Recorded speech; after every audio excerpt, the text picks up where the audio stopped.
Pop that.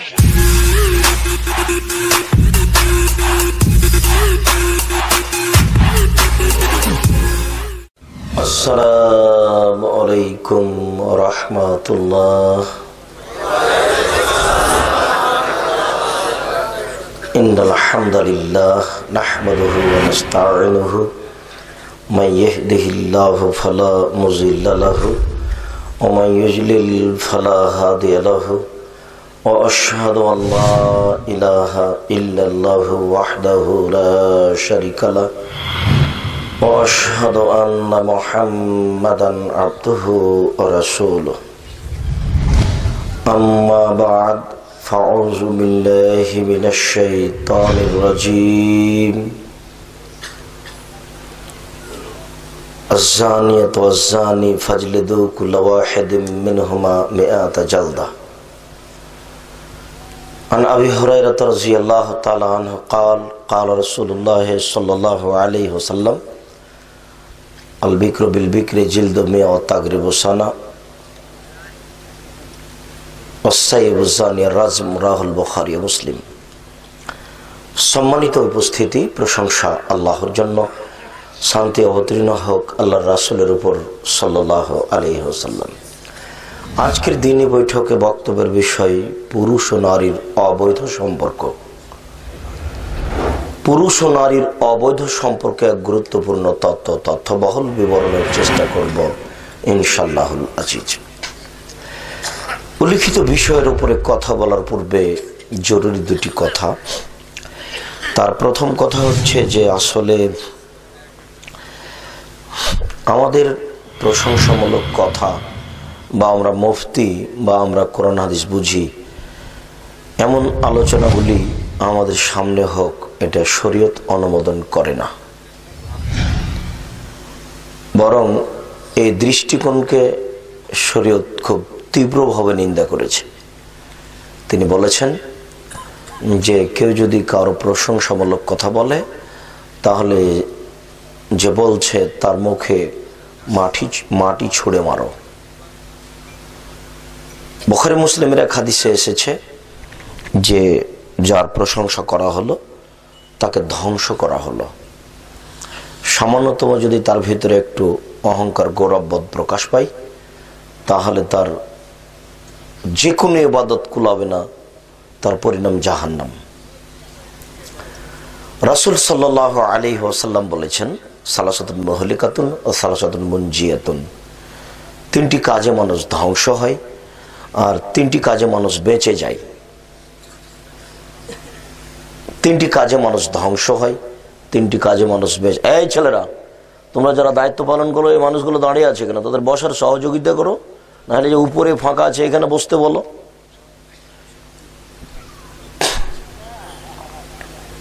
তিনটি কাজে মানুষ ধ্বংস হয় আর তিনটি কাজে মানুষ বেঁচে যায়। আল্লাহ রাসূল বলছেন আমাল মুনজিয়াত, তবে যে তিনটি কাজে মানুষ বেঁচে যায় তার একটি হচ্ছে তাকওয়াল্লাহ ফি সিররি ওয়াল আলানিয়া, প্রকাশ্যে ও গোপনে আল্লাহকে ভয় করা। এর বাস্তব সারমর্ম খুব কঠিন। প্রকাশ্যে ও গোপনে আল্লাহকে ভয় করা এর বাস্তব খুবই কঠিন। যাতে মানুষ দেখতে পাবে যে লোকটা পরহেজগার, তাহলে সুদ খাবে না, অযথা হাটে বাজারে বসে থাকবে না, অন্যায় বিচার করবে না। এটা হলো বাহ্যিকভাবে আল্লাহকে ভয় করা। আর গোপনে আল্লাহকে ভয় করা, কোনো নারীর সাথে মোবাইলে গল্প করবে না, গোসলখানায় গিয়ে কোনো পাপে লিপ্ত হবে না, নির্জনে যখন একা আছে কারো ব্যাপারে মন্দ পরিকল্পনা করবে না। সবসময় সে ভাববে যে এটা পরহেজগারিতার বিরোধী কাজ, এটা আল্লাহকে ভয় করার বিরোধী কাজ। সবসময় তার আল্লাহ ভীতিতে তাকে ঠেকাবে। তো এই কথা আল্লাহ রাসূল বলছেন যে তাকওয়াল্লাহ ফি সিররি ওয়াল আলানিয়া, মানুষ বেঁচে যাবে যদি তার ভিতরে এই কাজটি থাকে, গোপনেও প্রকাশ্যে আল্লাহকে ভয় করা। মানুষ তো আল্লাহকেই বুঝে না, তো আল্লাহকে ভয় করবে কি?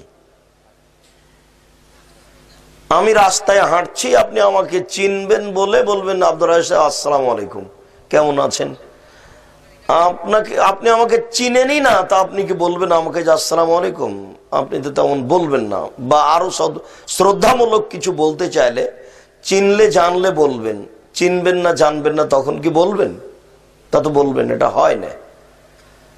এ কারণেই রাসূল সাল্লাল্লাহু আলাইহি ওয়াসাল্লাম বলছেন, ওয়াল্লাযী নাফসি বিয়াদিহি, আল্লাহর কসম, আল্লাহর কসম, আল্লাহর কসম, লাউ তা'লামুনা মা আ'লামু, আমি যেমন আল্লাহকে জানি তোমরা যদি জানতে, আমি যেমন আল্লাহকে জানি তোমরা যদি জানতে, লা বাকাইতুম কাসীর ওয়ালা যাহিকতুম কালিল, তাহলে বেশি বেশি কাঁদতে, কম কম হাসতে। তো আমাদের জীবনে তো কান্নার কোনো পরিবেশই নেই। এখানে আমরা বসে আছি বেশ কয়েকজন মানুষ, যদিচ পরিচালনা এই কমিটির মধ্যে যারা আছেন তারা মনে করছেন যে আজকের অনেস্ট মানুষ। কথা ঠিকই, ঢাকা শহর, গাজীপুর একটা শহরের ব্যাপার, কে 5 পয়সা ধর্মের দাম দেয়? ধর্ম একটা কঠিন নীতির নাম, ধর্ম একটা কঠিন নীতির নাম,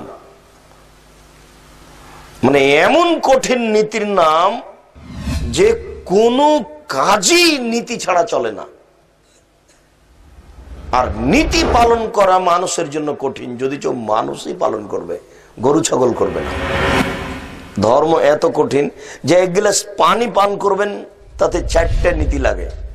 1 গ্লাস পানি খেলে যদি 4টে নীতি লাগে তো কয়জন মানবে? 1 নাম্বার 1 গ্লাস পানি পান করবেন তো 1 নাম্বার ডান হাতে ধরতে হবে, 2 নাম্বার বিসমিল্লাহ বলতে হবে, 3 নাম্বার এক শ্বাসে পান করতে পাবেন না, 4 নাম্বার শ্বাস ভিতরে ফেলতে পাবেন না। 1 গ্লাস পানি পান করতে যদি এত নীতি লাগে, কে মানবে কয়জন? 2000 টাকা দিয়ে জুতা কিনেছেন, নিজ ইচ্ছে পড়তে পাবেন না, দলিল দিয়ে নীতি দিয়ে পড়তে হবে। নীতি আবার একজনের চলে, 2-1 জনের চললে একটা সুবিধা থাকতো যে আটরসি যেভাবে বলেছেন সেভাবে করলেই হবে, দেওয়ানবাগি যেভাবে বলেছেন সেভাবে করলেই হবে, খাজা মঈনুদ্দিন চিশতি যেভাবে করেছেন সেভাবে করলেই হবে। না, এত কঠিন ব্যাপার, কিসের দেওয়ানবাগি আর আপনার কিসের খাজা মঈনুদ্দিন চিশতি? উমর রাদিয়াল্লাহু তাআলা আনহু যদি বলেন যে এইভাবে, আর ওটা যদি রাসূলের না হয় তবে মানা যাবে না, ওটা বাতিল। উমরের নীতি চলে না। উমর মানে উমর এত বড় মানুষ, উমরের ঈমান এত বেশি, আল্লাহ রাসূল বলছেন উমর আনতা তাসলুক ফি তারিকিন লা ইয়াসলুক শায়তান ফি তারিকিকা, উমর তুমি যে রাস্তা দিয়ে হাঁটো ওই রাস্তা দিয়ে শয়তান হাঁটে না। আপনার পীর সাহেবের রাস্তা দিয়ে শয়তান হাঁটে না, ও শয়তান দিয়েই চলে। তাহলে শুধুমাত্র একজন মানুষের কথা দিয়ে ধর্ম চলে, যার নাম মুহাম্মদ সাল্লাল্লাহু আলাইহি সাল্লাম।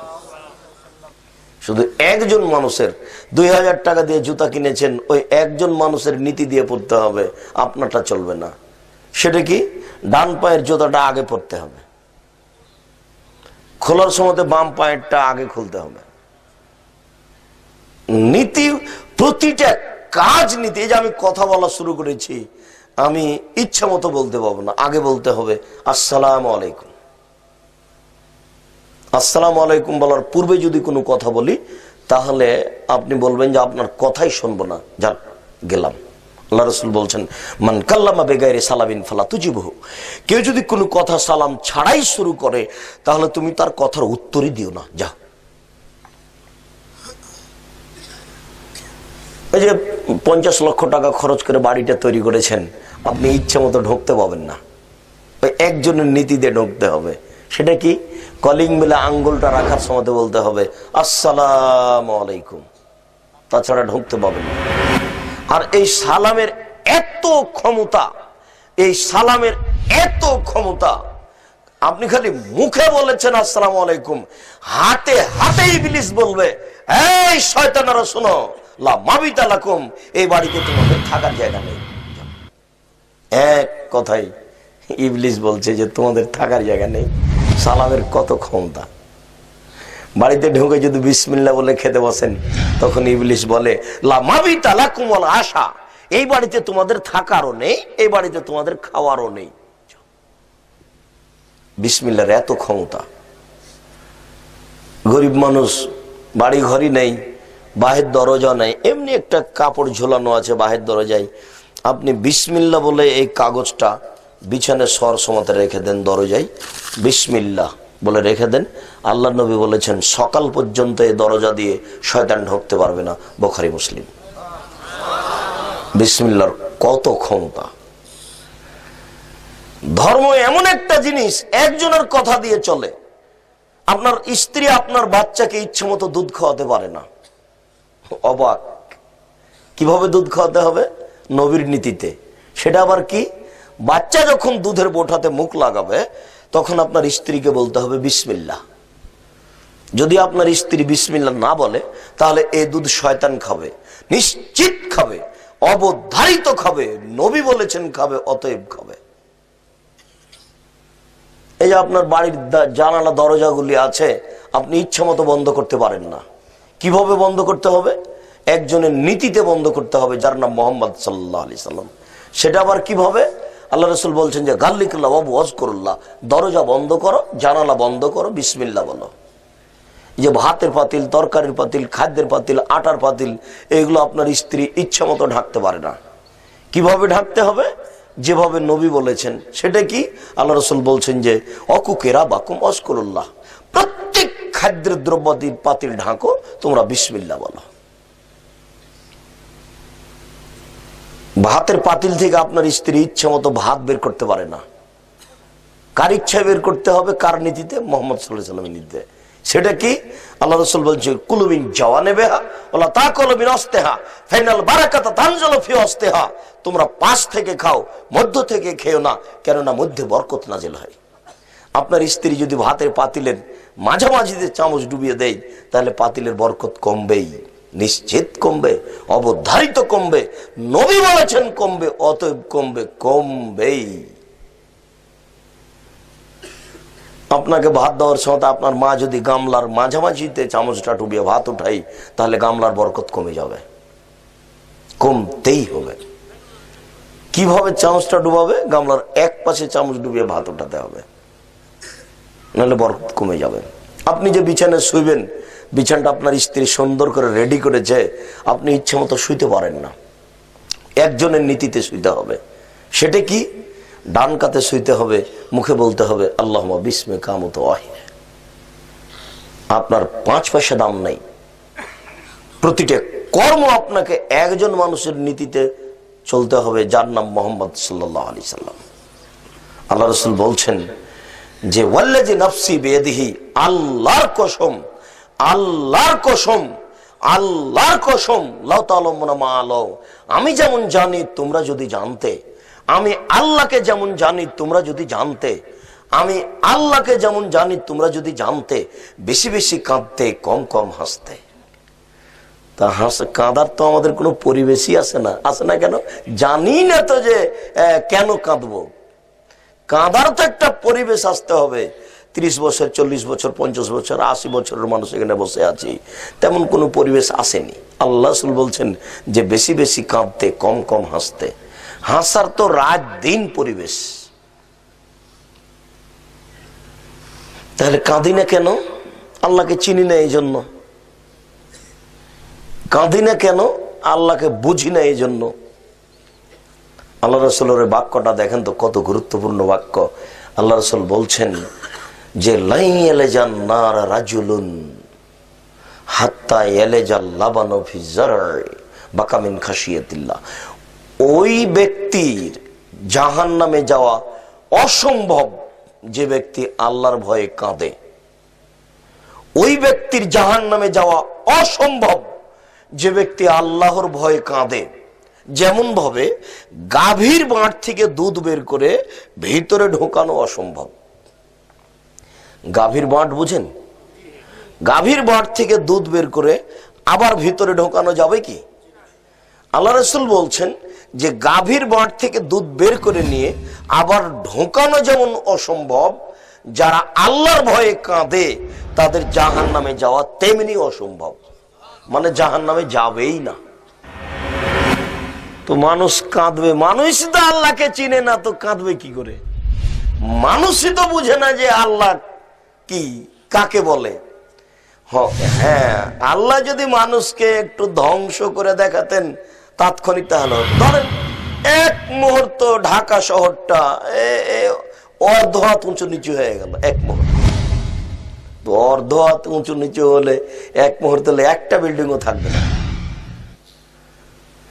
সারা পৃথিবী যদি এক মুহূর্ত, আমরা তো ভূমিকম্প একটু নড়ে উঠে একবার এভাবে হয়ে যাবে, আল্লাহ দেখাবে, তাহলে তো আর মানুষের বুদ্ধি থাকবে না, অজ্ঞান হয়ে যাবে, বুদ্ধি থাকবে না। এই কাজটা তো আল্লাহর কাছে তেমন কোনো ব্যাপার নয়, তা আল্লাহ করেন না মানুষের প্রতি দয়া করে, কিন্তু মানুষ তো বুঝে না। আল্লাহ রাসূল যে বলে গেছেন 1450 বছর পূর্বে যে ইয়ানজুলু রাব্বুনা তাআলা ইলা সামাই দুনিয়া হিনা ইয়াবকা মিন সুলুসিল লাইলিল আখির, যখন রাতের 3 ভাগের 1 ভাগ বাকি থাকে, যখন রাতের 3 ভাগের 1 ভাগ বাকি থাকে, তখন আল্লাহ তাআলা সপ্তম আকাশ থেকে প্রথম আকাশে নেমে আসেন। সপ্তম আকাশ থেকে প্রথম আকাশে নেমে এসে বলেন, মায়াদুনি ফাস্তাজিব লাহু, কে আমাকে ডাকে আমি তার ডাকে সাড়া দিব। মায়াদুনি ফাস্তাজিব লাহু, কে আমাকে ডাকে আমি তার ডাকে সাড়া দিব। মায়াসআলুনি ফাউতিহু, কে আমার কাছে কিছু চাই, যে যা চায় আমি তাকে তাই দিয়ে দিব। মায়াস্তাগফিরুনি ফাগফির লাহু, কে আমার কাছে ক্ষমা ভিক্ষা চাই আমি তাকে ক্ষমা করে দিব। এইভাবে বলতে বলতে সকাল পর্যন্ত থেকে যান। তো আদম সন্তান কি বুঝে? ও তো নিমুখ হারাম, ও তো 3টে টিভি বন্ধ করেছে, 8টায় উঠবে। ও রাত 3টায় টিভি বন্ধ করেছে, ও তো সকাল 8টায় উঠবে। ও কি আল্লাহর দাম দিবে? অথচ আল্লাহ প্রত্যেক রাত এই প্রথম আকাশে নেমে এসে ভোর পর্যন্ত, আজান দেওয়া পর্যন্ত বলতে থাকেন, হে আদম সন্তান, কে আমার কাছে কিছু চায়, যে যা চায় আমি তাকে তাই দিব। কে আমাকে ডাকে আমি তার ডাকে সাড়া দিব।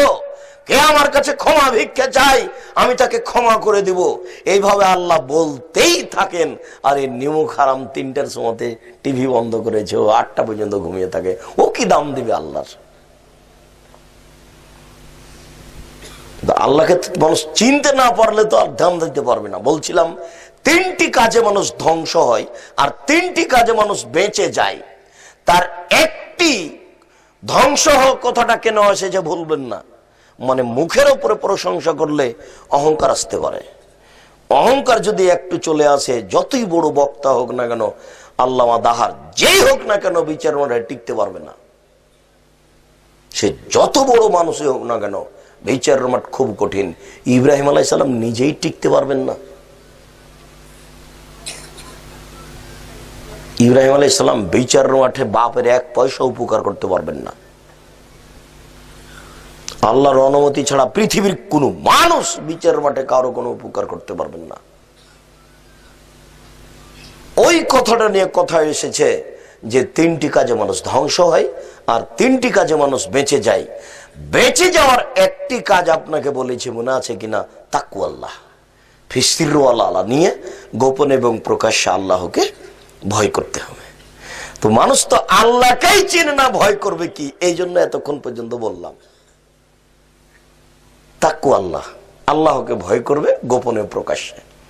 2, ক্বাউলুল হক ফির রিজা ওয়াস সাখাত, সত্য কথা বলতে হবে, সুলি হোক আর ফাঁসি হোক। সত্য কথা বলতে হবে, সুলি হোক আর ফাঁসি হোক। সম্মানিত চৌধুরী সাহেব খুব কঠিন কঠোরভাবে কথা বলেন, ভালো কথা আমরা বুঝলাম।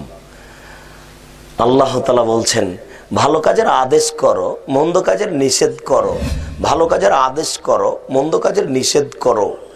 যেখানে কোরআন মাজিদে এই কথা এসেছে, ভালো কাজের আদেশ করো, মন্দ কাজের নিষেধ করো, 2টা পাশাপাশি এসেছে। তো ভালো কাজের আদেশ, মন্দ কাজের নিষেধ, এখন টুঙ্গি হাজার হাজার লক্ষ লক্ষ মানুষ 2 দিন পরে মোনাজাত হবে। তো ও হুজুর সাহেব, আপনার তো ভালো কাজ বুঝলাম, ভালো কাজ কি? আপনি বললেন লক্ষ লক্ষ মানুষের সামনে যে সুবহানাল্লাহ বললে এত নেকি হয়, আলহামদুলিল্লাহ বললে এত নেকি হয়, আল্লাহ আকবার বললে এত নেকি হয়, সুন্দর করে ওযু করে 2 রাকাত সালাত আদায় করলে পূর্বের সমস্ত পাপ ক্ষমা হয়ে যায়। ভালো, এটা ভালো কাজের আদেশ। তা আপনি একটু দোয়া করার পূর্বে মন্দ কাজের নিষেধ করতে পারবেন না? এদেশের নেতা নেতৃত্ব সবাই হাত তুলে দোয়া করবে, দেশবাসী সারা বছর অকাম করে এসে এখানে হাত তুলে দোয়া করে সব ক্ষমা নিয়ে নিবে। তা আপনি একটু হাত তুলে দোয়া করার সময় বলবেন, শুনুন দেশের প্রধানমন্ত্রী নবী করিম সাল্লাল্লাহু আলাইহি ওয়াসাল্লাম বলেন, আলী এই পৃথিবীর মাটিতে যত ছবি মূর্তি আছে সব ভেঙে চৌচির করে দাও। যে সম্মানিত প্রধানমন্ত্রী দেশবাসী 24 ঘন্টার মধ্যে বাংলাদেশে যত ছবি মূর্তি আছে সবকে ভেঙে চৌচির করে দিতে হবে। এটা হলো মন্দ কাজের নিষেধ। ভালোটা তো আপনার খুব শুনলাম, মন্দটা আপনি একটু বলবেন না? এই দেশের মাটির সম্মানিত জনগণের নিকটে জনভাবে বলা থাকছে যে রাসূল সাল্লাল্লাহু আলাইহি সাল্লাম বলেছেন, আলী তুমি ছাড়বে না কোন উঁচু কবর, সবকে ভেঙে সমান করে দাও। 24 ঘন্টার মধ্যে মঈনুদ্দিন চিশতির কবর, শাহজালাল শাহপরানের কবর, গোলাপ শাহের মাজার, এই দেশের মাটিতে যত উঁচু কবর আছে লাঠি দিয়ে ভেঙে চৌচির করে দিতে হবে, সমান করে দেব মাটিকে।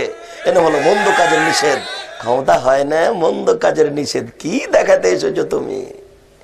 বলো কি তুমি মন্দ কাজের নিষেধ তুমি খুঁজে পাও না? দোয়া করার পূর্বে বলবেন আপনি, এই দেশের নেতা নেত্রীকে বলা হচ্ছে রাসূল সাল্লাল্লাহু আলাইহি সাল্লাম যেভাবে বলেছেন, অতএব এই দেশের মাটি যত পতিতালয় রয়েছে, টাঙ্গাইলের পতিতালয়, এই আপনার ওই ফরিদপুরের ওই দৌলতদিয়ার পতিতালয়, আর এই দেশের মাটিতে যত পতিতালয় আছে সন্ধ্যা হতে হতে সব পতিতালয় বন্ধ করতে হবে।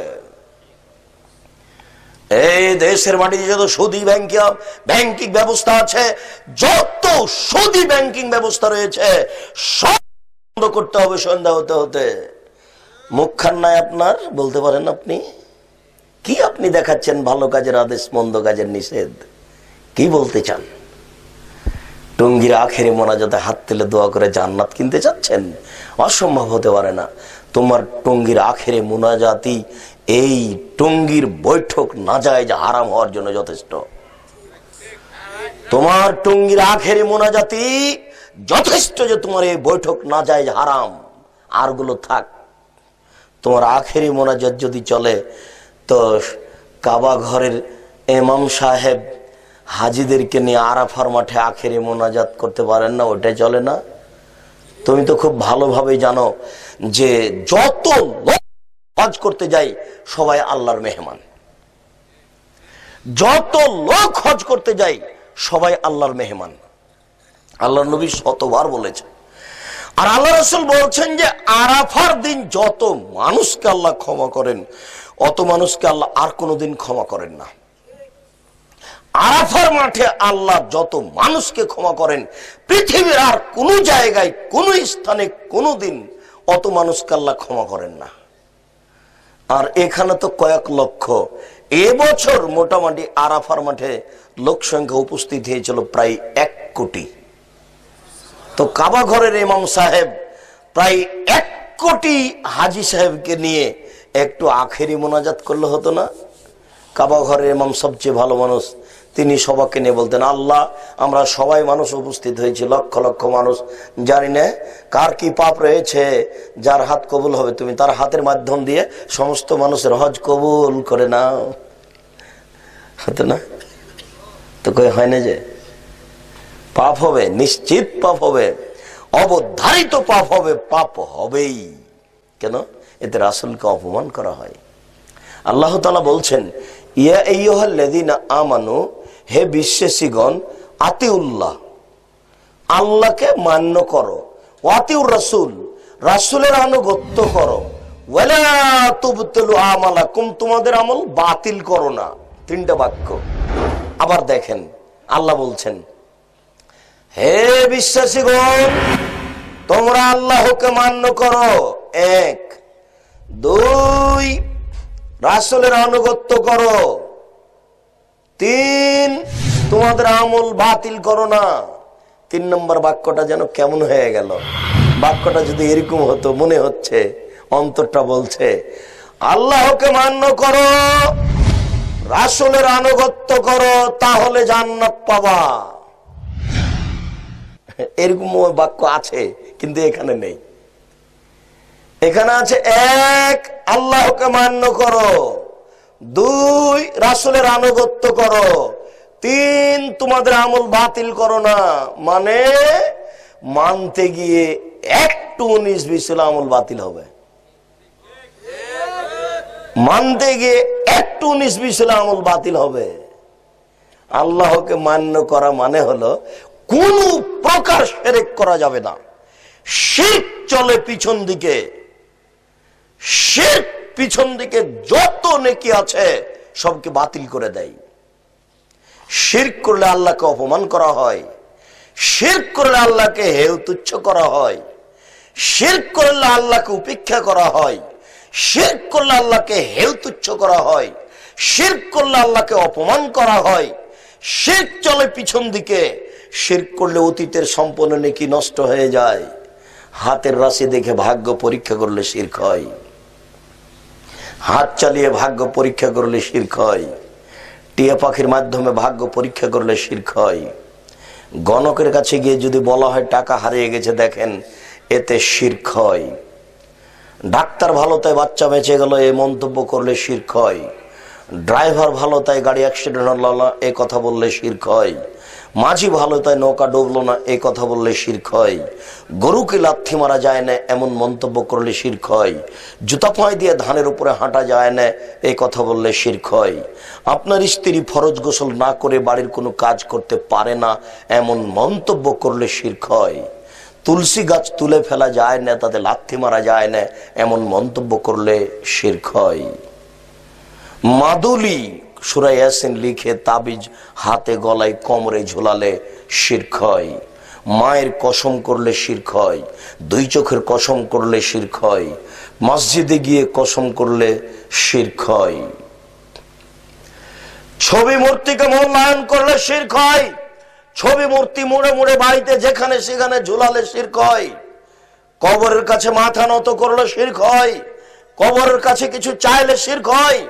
জন্মদিবস পালন করলে শিরক হয়, মৃত্যু দিবস পালন করলে শিরক হয়, 16 ডিসেম্বর পালন করলে শিরক হয়, 26শে মার্চ পালন করলে শিরক হয়, 21শে ফেব্রুয়ারি পালন করলে শিরক হয়, স্মৃতিসৌধকে মূল্যায়ন করলে শিরক হয়, সংসদ ভবনে নীরবতা পালন করলে শিরক হয়। শুনুন, শিখা চিরন্তন শিখা অনির্বাণ একে হিসাব করলে শিরক হয়। পহিলা বৈশাখ পালন করলে শিরক হয়। আমরা কি হিন্দু? পহিলা বৈশাখের মুখে লাথি মারতে জন্ম নিয়েছি। পহিলা বৈশাখ মানে আমি কি হিন্দুর বাচ্চা? পহিলা বৈশাখের মুখে লাথি মারতে জন্ম নিয়েছি। এ দেশের মাটিতে সুনাগরিক বেঁচে আছি, এ দেশের কাকে জেলে রাখা দরকার। বাংলাদেশের মাটিতে যদি 2 জন সুনাগরিক থাকে আমরা তার 1 জন হব।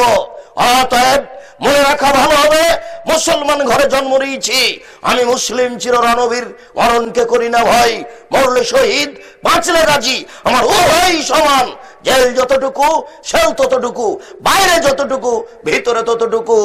মরলে শহীদ বাঁচলে গাজী, উভয়ই আমার সমান। আমি এই জীবনের 5 পয়সা দাম দিই না, আমি মুসলিম চিররণবীর। আমি পহিলা বৈশাখের মুখে লাথি মারি, আমি মুসলিম, আমি এই দেশে বসবাস করি। আমি 31st নাইট ইংরেজি বছরের প্রথম দিবস মানবো কেন? আমি কি ইহুদির বাচ্চা? আমি কি খ্রিস্টানের বাচ্চা? আমি এই ইংরেজি মাসের প্রথম দিনের মুখে লাথি মারি, আমি এই ইংরেজি মাসের প্রথম দিনকে মুখে লাথি মারি। তুমি কার পুরুষ? তুমি কার পুরুষের বাচ্চা? তোমার শরীরে পুজ আছে, তুমি মূর্খ, তুমি বর্বর, তুমি অসভ্য। যত যুবক যুবতী এইসব দিবস মানে, যারা পান্তা ভাত নিয়ে গিয়ে বট গাছের নিচে ইলিশ মাছ দিয়ে খায়, এবং যারা একে মানে, যাকে এরা হিসাব করে, যত নেতা, যত নেত্রী, যত ছাত্রী, যত ছাত্র, যত শিক্ষক, যত শিক্ষিকা, এরা সবাই বন্য, এরা সবাই বর্বর, এরা সবাই অসভ্য। যারা এইসব দিনকে পালন করে, আমি আব্দুর রাজ্জাক যদি তাদের মূর্খ প্রমাণ না করতে পারি, আমি জাতির সামনে জিন্দেগি তার কোনোদিন আসবো না। আজকে শেষ করলাম। আমার মরা পর্যন্ত সময় থাকলো, বলেন কি আপনি? বলছিলাম শিরক করলে আল্লাহকে উপেক্ষা করা হয়। শিরক বুঝবে কে? শিরক কে 5 পয়সা দাম দেয়? প্রতিদিন সকালে এনপি এলিগেন্সে আসতাম রাজশাহী থেকে, তো নাটোর থেকে একজন লোক উঠতো, একটা বড় টুপি, বিশাল 800,000 টাকার দাম টুপি। তো অনেকদিন থেকে ভাবতাম যে লোকটার সাথে কথা বলবো হয় না। একদিন কথা বললাম, তো কথা প্রসঙ্গে বলছেন যে অমুক অমুক বই পড়ি, তো সে বইগুলি আমার লেখা, এই বইগুলি পড়ে, আমার সাথে সাক্ষাৎ নেই। তো বলছে যে আমি খুব শিরকের কথা বলি, আমি খুব বেদাতের কথা বলি। তা বললাম আপনি শিরকের কথা কি বলেন? এসব আয়াত পড়ি, আয়াতের অনুবাদ করলেন, ভালো কথা। এসব হাদিস পড়ি, এসব হাদিসের অনুবাদ করলেন, ভালো কথা। তারপর আপনি জনগণকে কি দেখালেন যে কোনটা শিরক? সেটা তো দেখায় না। তাহলে আপনার জনগণ কি দিয়ে বুঝবে যে এটা শিরক? 3-4টা আয়াত অনুবাদ করেন কোরআন মাজিদ থেকে শিরকের। আল্লাহ তাআলা বলছেন লা তুশরিক বিল্লাহ, তুমি আল্লাহর সাথে লাইন আশরাকতা লা হাবাতা না মানক। মুহাম্মদ সাল্লাল্লাহু আলাইহি ওয়াসাল্লাম আপনি যদি শিরক করেন তাহলে আপনার আমল বাতিল হবে। রাসূল সাল্লাল্লাহু আলাইহি ওয়াসাল্লাম বলেন লা তুশরিক বিল্লাহ ওয়া ইন কুতিলতা হুররিকতা, তুমি আল্লাহর সাথে শিরক করবে না, তোমাকে হত্যা করা হলো, জ্বালিয়ে দেওয়া হলো। একটা আয়াত অনুবাদ করলাম, একটা হাদিস অনুবাদ করলাম, এই আয়াতে এবং এই হাদিসে শিরক কোনটা কোনটা এটা দেওয়া নেই। আবার বুঝেন, আল্লাহ তাআলা বলছেন আমাদের নবীকে লাইন আশরাকতা, আপনি যদি শিরক করেন লা হাবাতা না মালুক, আপনার আমল বাতিল হয়ে যাবে। এটা আয়াত। আল্লাহ নবী বলছেন লা তুশরিক বিল্লাহ, তুমি আল্লাহর সাথে শিরক করবে না, তোমাকে জ্বালিয়ে দেওয়া হলেও, হত্যা করা হলেও। এটা হাদিস। কিন্তু এই আয়াতের এই হাদিসে কোনটা কোনটা শিরক এটা কি বলা আছে? এখন এই দুটো অনুবাদ করার পরে বাংলাদেশের মাটিতে যত শিরক আছে সব টেনে নিয়ে আসতে হবে, সব ওই মুস্তালির সামনে বলতে হবে, পেশ করতে হবে। 24 ঘন্টার মধ্যে এদেশের নেতা নেত্রীর ছবি যত রাস্তাঘাট আছে সব ভেঙে চৌচির করতে হবে। এটা শিরক। আমি কাপুরুষের বাচ্চা, আমি কুসন্তান, আমি ছবিকে মূল্যায়ন করার জন্য জন্ম নিয়েছি? আমি কুসন্তান নাকি? আমি কি বাচ্চা?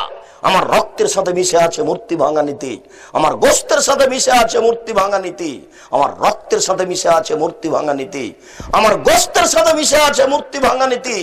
ইব্রাহিম আলাইহিস সালাম তিনি ওই মূর্তিখানায় ঢুকে লাঠি দিয়ে মূর্তিকে ভেঙে চৌচির করেছিলেন।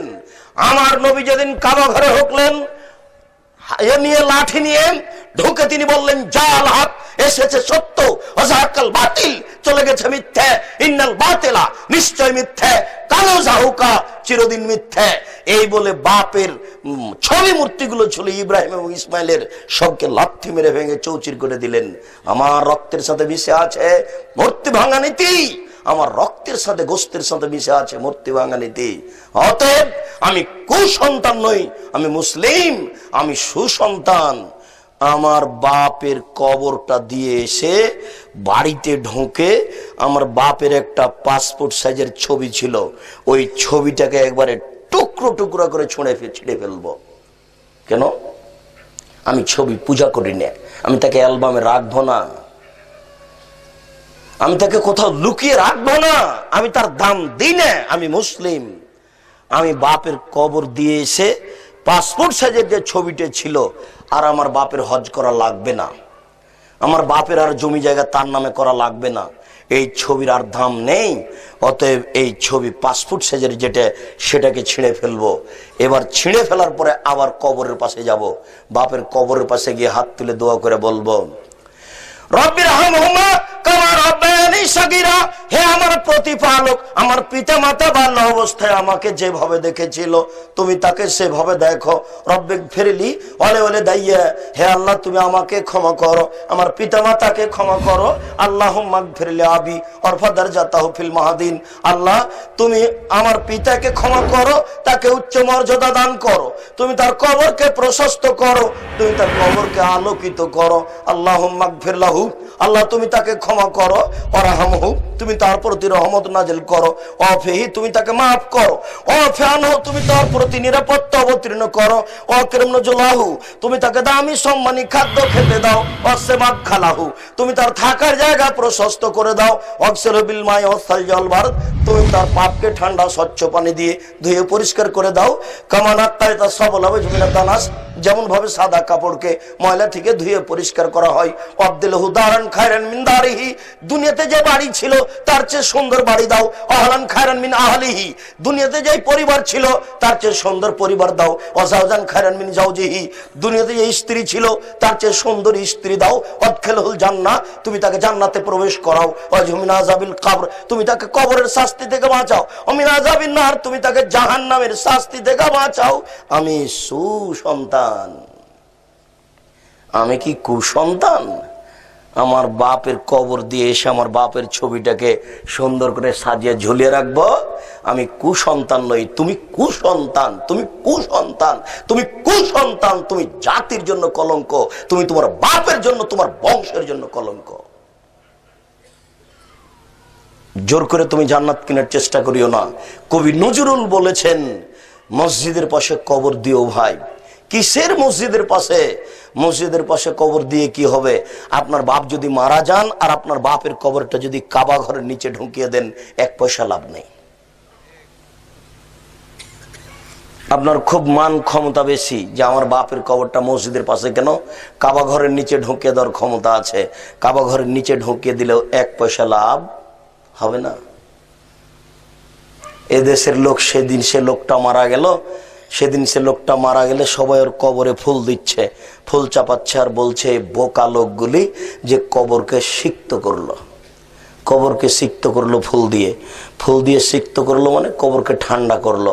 এই অশিক্ষিত মূর্খ বন্য বর্বর অসভ্য মানুষগুলি জানে যে কবরকে সিক্ত করলো নাকি? রাজশাহী চাঁপাই নবাবগঞ্জের ভাষাতে বলতে হয় যে কবরে মনে হয় মায়ের লেথড়িয়ে দিল আর উপরে বলছে যে ও কবরকে সিক্ত করলো। ভালো মন্দ বুঝে আবার তাকে অনে ভর্তি হতে হবে, ভালো মন্দ বুঝতে হবে। তারপরে আল্লাহ রাসূল বলছেন, মানুষ যদি জানতো আমি আল্লাহকে যেমন জানি তাহলে মানুষ বেশি বেশি কাঁদতো, কম কম হাসতো।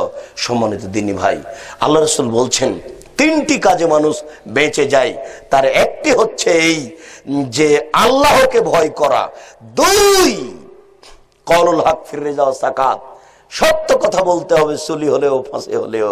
এই কথাটা নিয়ে এতক্ষণ পর্যন্ত কথা এসেছে। হক কথা বলতে পারে কে? টঙ্গীর আখেরি মোনাজাতের আগে আপনি একটু হক কথা বলতে পারেন না? যারা দায়িত্ব পালন করছেন দেশের মাটিতে, চেয়ারম্যান, মেম্বার, এমপি, মন্ত্রী, রাসূল সাল্লাল্লাহু আলাইহি সাল্লামের ওই বাক্যটি অবাক হই। রাসূল সাল্লাল্লাহু আলাইহি সাল্লামের ওই বাক্যটি বুঝতে পারতাম না, যেটা একটু পরে বলতে চাচ্ছি। সেটা হচ্ছে আল্লাহ রাসূল বলছেন, গাধা যেমন গাভীর সাথে মিলে লজ্জা বুঝে না, ষাঁড় যেমন গাভীর সাথে মিলে লজ্জা জানে না, মানুষ তেমন খোলা মাঠে জেনা করবে, লজ্জা বুঝবে না। আশ্চর্য! ভাইস চ্যান্সেলর সাহেব রাজশাহী বিশ্ববিদ্যালয়, ঢাকা বিশ্ববিদ্যালয়ের মাঠে হাঁটেন আর দেখতে পাচ্ছেন একজন যুবতী, একজন যুবক একজন যুবতীর উরু রানের উপরে মাথা দিয়ে ঘুমাচ্ছেন, কিছু বলেন না। কোথায় জিয়াউর রহমান সাহেব মারা গেলেন, হাড়হাড্ডি নিয়ে এসে সংসদ ভবনের এখানে পুঁতে দেওয়া হলো। সকাল 10টা থেকে রাত 10টা পর্যন্ত হাজারো লাখো পুরুষ, লাখো নারীর উরু রানের উপরে মাথা দিয়ে ঘুমিয়ে যাচ্ছে, কেউ কিছু বলে না। যেখানে সেখানে যে না, কেউ কিছু বলে না। বলা নাকি যায় না, কেউ কিছু বলে না। বলা নাকি যায় না, বলা নাকি অপরাধ। কেউ নাকি মানুষ নেই, সবাই নাকি পশু। এটা নাকি পশুর জগৎ, কেউ নাকি মানুষ নেই। যদি মানুষ থাকে তাহলে বলতে পারে না কেন? মানুষ হয় তিনটি পদ্ধতিতে, মানুষ হয় তিনটি পদ্ধতিতে, বলতে পারে না কেন? মানুষ হয় তিনটি পদ্ধতিতে। এক, মানরা মিনকুম মুনকারান ফালিগাইয়িরহু বিয়াদিহি, যে কোনো অন্যায়কে যে কোনো মূল্যে ঠেকাবে। ভাতিজার টিভিতে ল্যাংটা মেয়ে নাচছে, ভাতিজাকে বলার প্রয়োজন নেই, পরামর্শের কোনো প্রয়োজন নেই, গিয়ে লাথি মেরে টিভি ভেঙে দিতে হবে। এটা রাসূলের প্রথম আদেশ। তখন সে মানুষ। ফাইনাল মেস্তাতে যদি টিভি লাথি মেরে ভাঙতে না পারে, ফাবেলেসালেহি, তাকে বলতে হবে ভাতিজা তোমার এই কাজ ঠিক নয়, তখনও সে মানুষ। ফাইনাল মেস্তাতে যদি মুখে বলতে না পারে, কাজকে ঘৃণা করবে, ভাতিজা তোমাকে ঘৃণা করি, তোমার কাজকে ঘৃণা করে আমি গেলাম, তখনও সে মানুষ। যদি এই তিনটার কোনোটাই না করে, বরং আসরের সালাত আদায় করে, মাগরিবের সালাত আদায় করে ভাতিজার দোকানের সামনে বসে বসে ল্যাংটা টিভি দেখে, এই চাচা তাহাজ্জুদ পড়লেও এ পশুর চেয়েও খারাপ। আল্লাহ তাআলা ওই কথাই বলছেন, এই দেশের মাটিতে এই ল্যাংটা মেয়েদেরকে, পুরুষদেরকে দেখেও যারা কিছু বলতে পারে না, তারা মানুষ নয়, তারা পশু, তারা পশুর চেয়েও খারাপ। তাই তো আল্লাহ বলছেন, অতীন ডোমর ফলের কসম, ও জাইতুন জাইতুন ফলের কসম, ও তুর সিনিন তুর পাহাড়ের কসম, ও হাজাল বালাদিল আমিন এই মক্কা শহরের কসম। আমি আল্লাহ চারটা জিনিসের কসম করে বলছি, আমি আল্লাহ চারটা জিনিসের কসম করে বলছি, লাকাদ খালাকনাল ইনসানা ফি আহসানি তাকবীম, আমি মানুষকে অতীব উত্তম করে সৃষ্টি করেছি। যখন মানুষ আমাকে মানেনি, সুম্মা রাদাদনাহু আসফালা সাফিলিন, আমি তাকে সর্বনিম্ন উল্টা ফিরিয়েছি, তখন সে মানুষ নয়, তখন সে পশু, সে পশুর চেয়েও খারাপ। আল্লাহ রাসূল বলছেন যে তিনটি কাজে মানুষ বেঁচে যায়, তার একটা হচ্ছে কওলুল হক ফির রিজা ওয়াস সাখাত, সত্য কথা বলতে হবে, সুলি হলেও ফাঁসি হলেও। তিন অলিকতিসাদ ফিল ফাকর ওয়াল গিনা, এটা পারিবারিক কথা। মধ্যম পন্থায় খরচ করতে হবে, ধনী হলেও গরিব হলেও। চট করে ধনী হয়ে গেছেন, কোটি কোটি টাকা হয়েছে, রোজ জানি 10 কেজি ওজনের রুই কিনিয়েন না, এটা ঠিক হবে না। 10 দিন পরে টাকা হারিয়ে গেলে রুই আর কিনতে পারবেন না, তখন গ্রামের লোকেরা বলবে, কি খবর মন্ডলের বেটা, রুই কোথায় গেল? খুব সাবধান, ভ্যান চালিয়ে খান, সাবধান, মধ্যম পন্থায় খরচ করবেন। স্ত্রীর জন্য 500 টাকা দিয়ে শাড়ি কিনবেন না, 300 টাকা দিয়ে কিনবেন। আপনার স্ত্রীকে বলতে শিখতে হবে, আমি গ্রামের মেয়ে, অতি খুশি একটু লবণ ভাতে, এই কথাই বলতে হবে আপনার স্ত্রীকে। আপনি যদি রুই মাছ কিনেন, তাহলে এটা কর্য করে খেতে হবে আপনাকে, শেষ পর্যন্ত ভিক্ষে করতে হবে, মানুষে মারবে, এই পথ বাদ দিতে হবে। বাজারে বেগুন কিনতে গেলে স্ত্রীকে বলে যেতে হবে যে বেগুন লাগবে না কি লাগবে বলো, পরামর্শ করে যেতে হবে। আল্লাহ রাসূল বলছেন, মধ্যম পন্থায় খরচ করো, ধনী হলেও গরিব হলেও। ধনীর মধ্যম পন্থা রয়েছে, গরিবের একটা মধ্যম পন্থা রয়েছে। সংসার করলে স্ত্রীর সাথে পরামর্শ করে করতে হয়, ধনী হলেও গরিব হলেও। কিসের আপনি ধনী? কে আপনাকে ধনী বলে? ফকিরে ভিক্ষা পায় না আপনার বাড়িতে, আর আপনি বলছেন আমি ধনী? মানে যা টাকা পয়সা ইনকাম করেছেন তা তো 3 নম্বর পথে ব্যয় করেন, তা তো ভোট করতে ব্যয় করেন। কই আপনার টাকা তো আমরা কমই খারিজি মাদ্রাসায় দেখি না, ভিক্ষুকের পিছনে তো দেখতে পাই না। কে আপনাকে ধনী বলে? ধনী আপনি দেখবেন, দেখেন 1 মিনিট, ধনী আপনি দেখবেন, দেখেন 1 মিনিট আপনাকে দেখায়, ধনী আপনি দেখবেন, দেখেন আপনাকে আমি 1 মিনিট ধনী দেখাই। আল্লাহ রাসূল একদিন সকালে বলছেন, এই শোনো, 400 কিলোমিটার পথ হেঁটে যেতে হবে যুদ্ধ করতে, আর্থিক খুবই সমস্যা, বলো কে কি দিবা? 400 কিলোমিটার পথ হেঁটে যেতে হবে মদিনা থেকে তাবুক, খুব সংকট আর্থিক, কে কি সহযোগিতা করবা? তখন উমর রাদিয়াল্লাহু তাআলা একবারে ফার্স্টে লাভ দিতে বলছেন, আল্লাহর রাসূল, আমার বাড়িতে যত অর্থ সম্পদ আছে তার অর্ধেক দিলাম। তখন আবু বকর সিদ্দিক রাদিয়াল্লাহু তাআলা বলছেন, আল্লাহর রাসূল, আপনাকে আর আল্লাহকে বাড়িতে রেখে যা আছে সবই দিলাম। তখন উমর বলছেন যে, আজ যখন আবু বকর সিদ্দিককে নেকি করে পারিনি, তো জিন্দেগিতে কোনোদিন অন্তত আবু বকর সিদ্দিককে নেকি করে পারবো না। তার মানে আবু বকর সিদ্দিক হয়তোবা 10 টাকা দিয়েছেন, উমর হয়তোবা 10,000 দিয়েছেন, কিন্তু আবু বকর সিদ্দিক রাদিয়াল্লাহু তাআলা যে ভাষা বলেছেন, এই ভাষাকে ডিঙ্গিয়ে যাওয়ার মতো কিয়ামত পর্যন্ত আর কোনো পথ হবে না।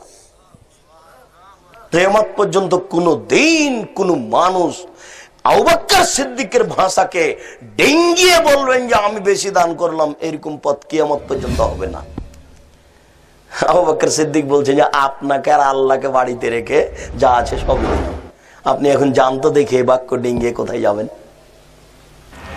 আমি আপনাকে ইনাকে দেখাইনি, আমি আর একজনকে দেখাবো, ধনী মানুষ, সেটা দেখানোর জন্য বলছি। তখন উসমান রাদিয়াল্লাহু তাআলা আনহু বলেন, আল্লাহ ঠিক আছে, চিন্তা কিছু নেই, যত মানুষ তাবুকের মাঠে যাবে সমস্ত মানুষের 3 মাসের খাওয়া খরচ আমি উসমান বহন করব। 3 মাস যাবত মানুষকে যাতায়াতের জন্য যত টাকা পয়সা লাগবে তার অর্ধেকের যানবাহন, টাকা পয়সা, খাওয়া খরচ আমি বহন করব। সেদিন তাবুকের যুদ্ধে মানুষ ছিল 30,000। তাহলে 15,000 মানুষকে তিনি 15,000 উট দিবেন, 15,000 মানুষের 3 মাস খাওয়া খরচ বহন করবেন। এদেশের সরকারকে যদি বলা হয় যে 15,000 মানুষকে 3 মাস খাওয়ান, তো রাজি হবে না। এর নাম ধনী। কয় টাকার মালিক আপনি? আপনি দেখেন ধনী কাকে বলে। মুখের উপরে বলছেন যত মানুষ যাবে তাবুকের যুদ্ধে সমস্ত মানুষের খরচ, যাতায়াত খরচ আমি উসমান বহন করব, এর নাম ধনী। টাকা তো 2-4টা ইনকাম করেছিলেন ঢাকা শহরে, সেটা তো আপনি রাজনীতিতে খরচ করেছেন। ফকির তো আপনি চিনেন না, মিসকিন তো আপনি চিনেন না, কওমি মাদ্রাসা তো আপনার জানাই নেই। ধনী কাকে বলে, টাকা পয়সা কাকে বলে। এই জন্য তো আমি মাঝে মধ্যে আপনাদেরকে বলি, দেখেন আপনার বাপের স্বভাবে ফিরে যেতে হবে।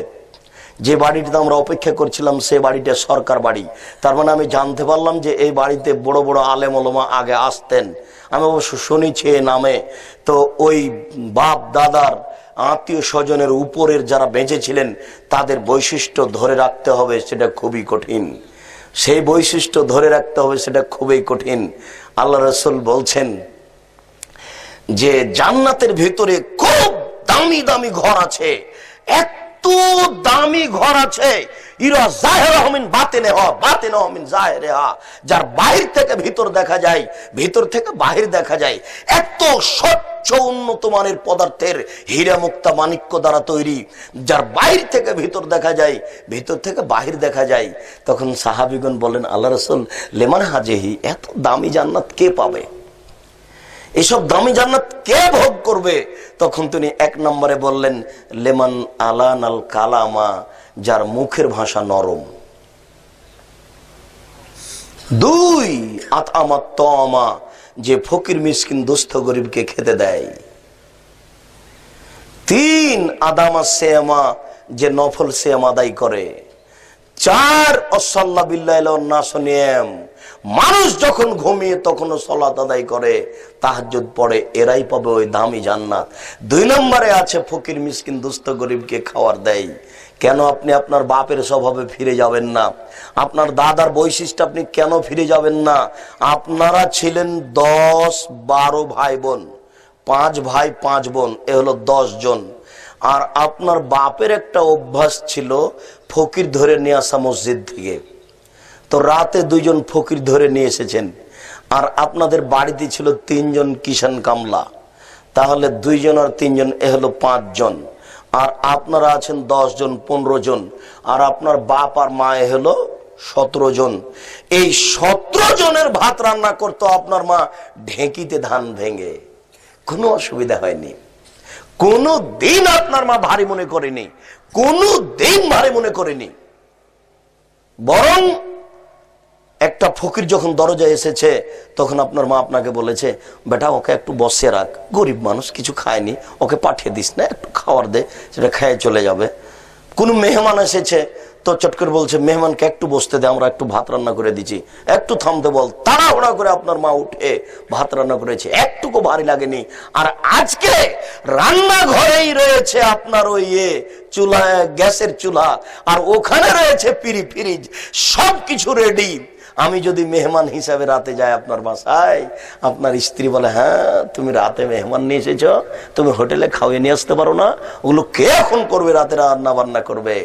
স্বভাব পরিবর্তন করেন বইয়ের, স্ত্রীর স্বভাব পরিবর্তন করুন। মায়ের স্বভাবে ফিরে যেতে হবে, দাদির স্বভাবে ফিরে যেতে হবে, বাপের স্বভাবে ফিরে যেতে হবে, দাদির স্বভাবে ফিরে যেতে হবে। যেতে ফকির মিসকিনের খাদ্য আপনার বাড়িতে রেখে দেওয়া হয়েছে। আল্লাহ তাআলা বলছেন, ফকির মিসকিন তোমার বাড়িতে খাবে। আপনি যদি কৃপণ হন তাহলে তার খাওয়া হবে না। অতএব আপনাকে কৃপণতা ত্যাগ করতে হবে, মধ্যম পন্থায় খরচ করতে শিখুন। 3টি কাজে মানুষ ধ্বংস হয়। 1, সহনমতা, যদি কৃপণতা অবলম্বন করে, ওই কথাটা চলে আসলো, যদি কৃপণতা অবলম্বন করে, আল্লাহ রাসূল বলছেন লা ইয়াদখুলুল জান্নাতা বাখিল, কৃপণ জান্নাতে যাবে না। লা ইয়াদখুলুল জান্নাতা বাখিল, কৃপণ জান্নাতে যাবে না। আল্লাহ রাসূল বলছেন ওয়াত্তাকু শুহা ওয়া শুহা আহলাকা মান কানা ক্বাবলাকুম, কৃপণতা থেকে বেঁচে থাকো, কৃপণতা তোমাদের পূর্বের লোককে ধ্বংস করেছে। কৃপণতা থেকে বেঁচে থাকো, কৃপণতা তোমাদের পূর্বের লোককে ধ্বংস করেছে। এই কথা বলে আল্লাহ রাসূল বলতেন মাঝে মধ্যে, আল্লাহুম্মা ইন্নী আউযু বিকা মিনাল জুবনি ওয়াল বুখল, হে আল্লাহ আমি তোমার কাছে কৃপণতা থেকে বাঁচতে চাই। আল্লাহ আমি তোমার কাছে কৃপণতা থেকে বাঁচতে চাই। আল্লাহ তোমার কাছে আমি কৃপণতা থেকে বাঁচতে চাই। তাহলে কৃপণতা অবশ্যই জঘন্য কিছু, কৃপণতা অবশ্যই খারাপ। কৃপণতা অবলম্বন করলে ফকির মিসকিন খেতে পাবে না। বাড়ি তো 10 তলা করেছেন, বাইরে একটা গেট আছে, ফকির তো আসতেই পারে না, সেই জন্য বাড়ি ছেড়ে চলে গেছে রাস্তায়, গাড়ি থামলে ওখানে গিয়ে ভিক্ষে যায়। আর আপনি বলেন মাফ করো, শুধু মাফ, শুধু মাফ করো। পকেটে কিছুই নেই, কিছু দেওয়া যায় না, বাড়িতে তো আসবে না, বাড়িতে আসার কোনো সুযোগই নেই। বউ তো এখন বড় লোকের বেটি। আরে আপনার মা এখনো রান্না করতে পারে, এখনো পারে, কোনো সমস্যা নেই আপনার মায়ের রান্না করতে, এখনো পারে, বয়স তার 80।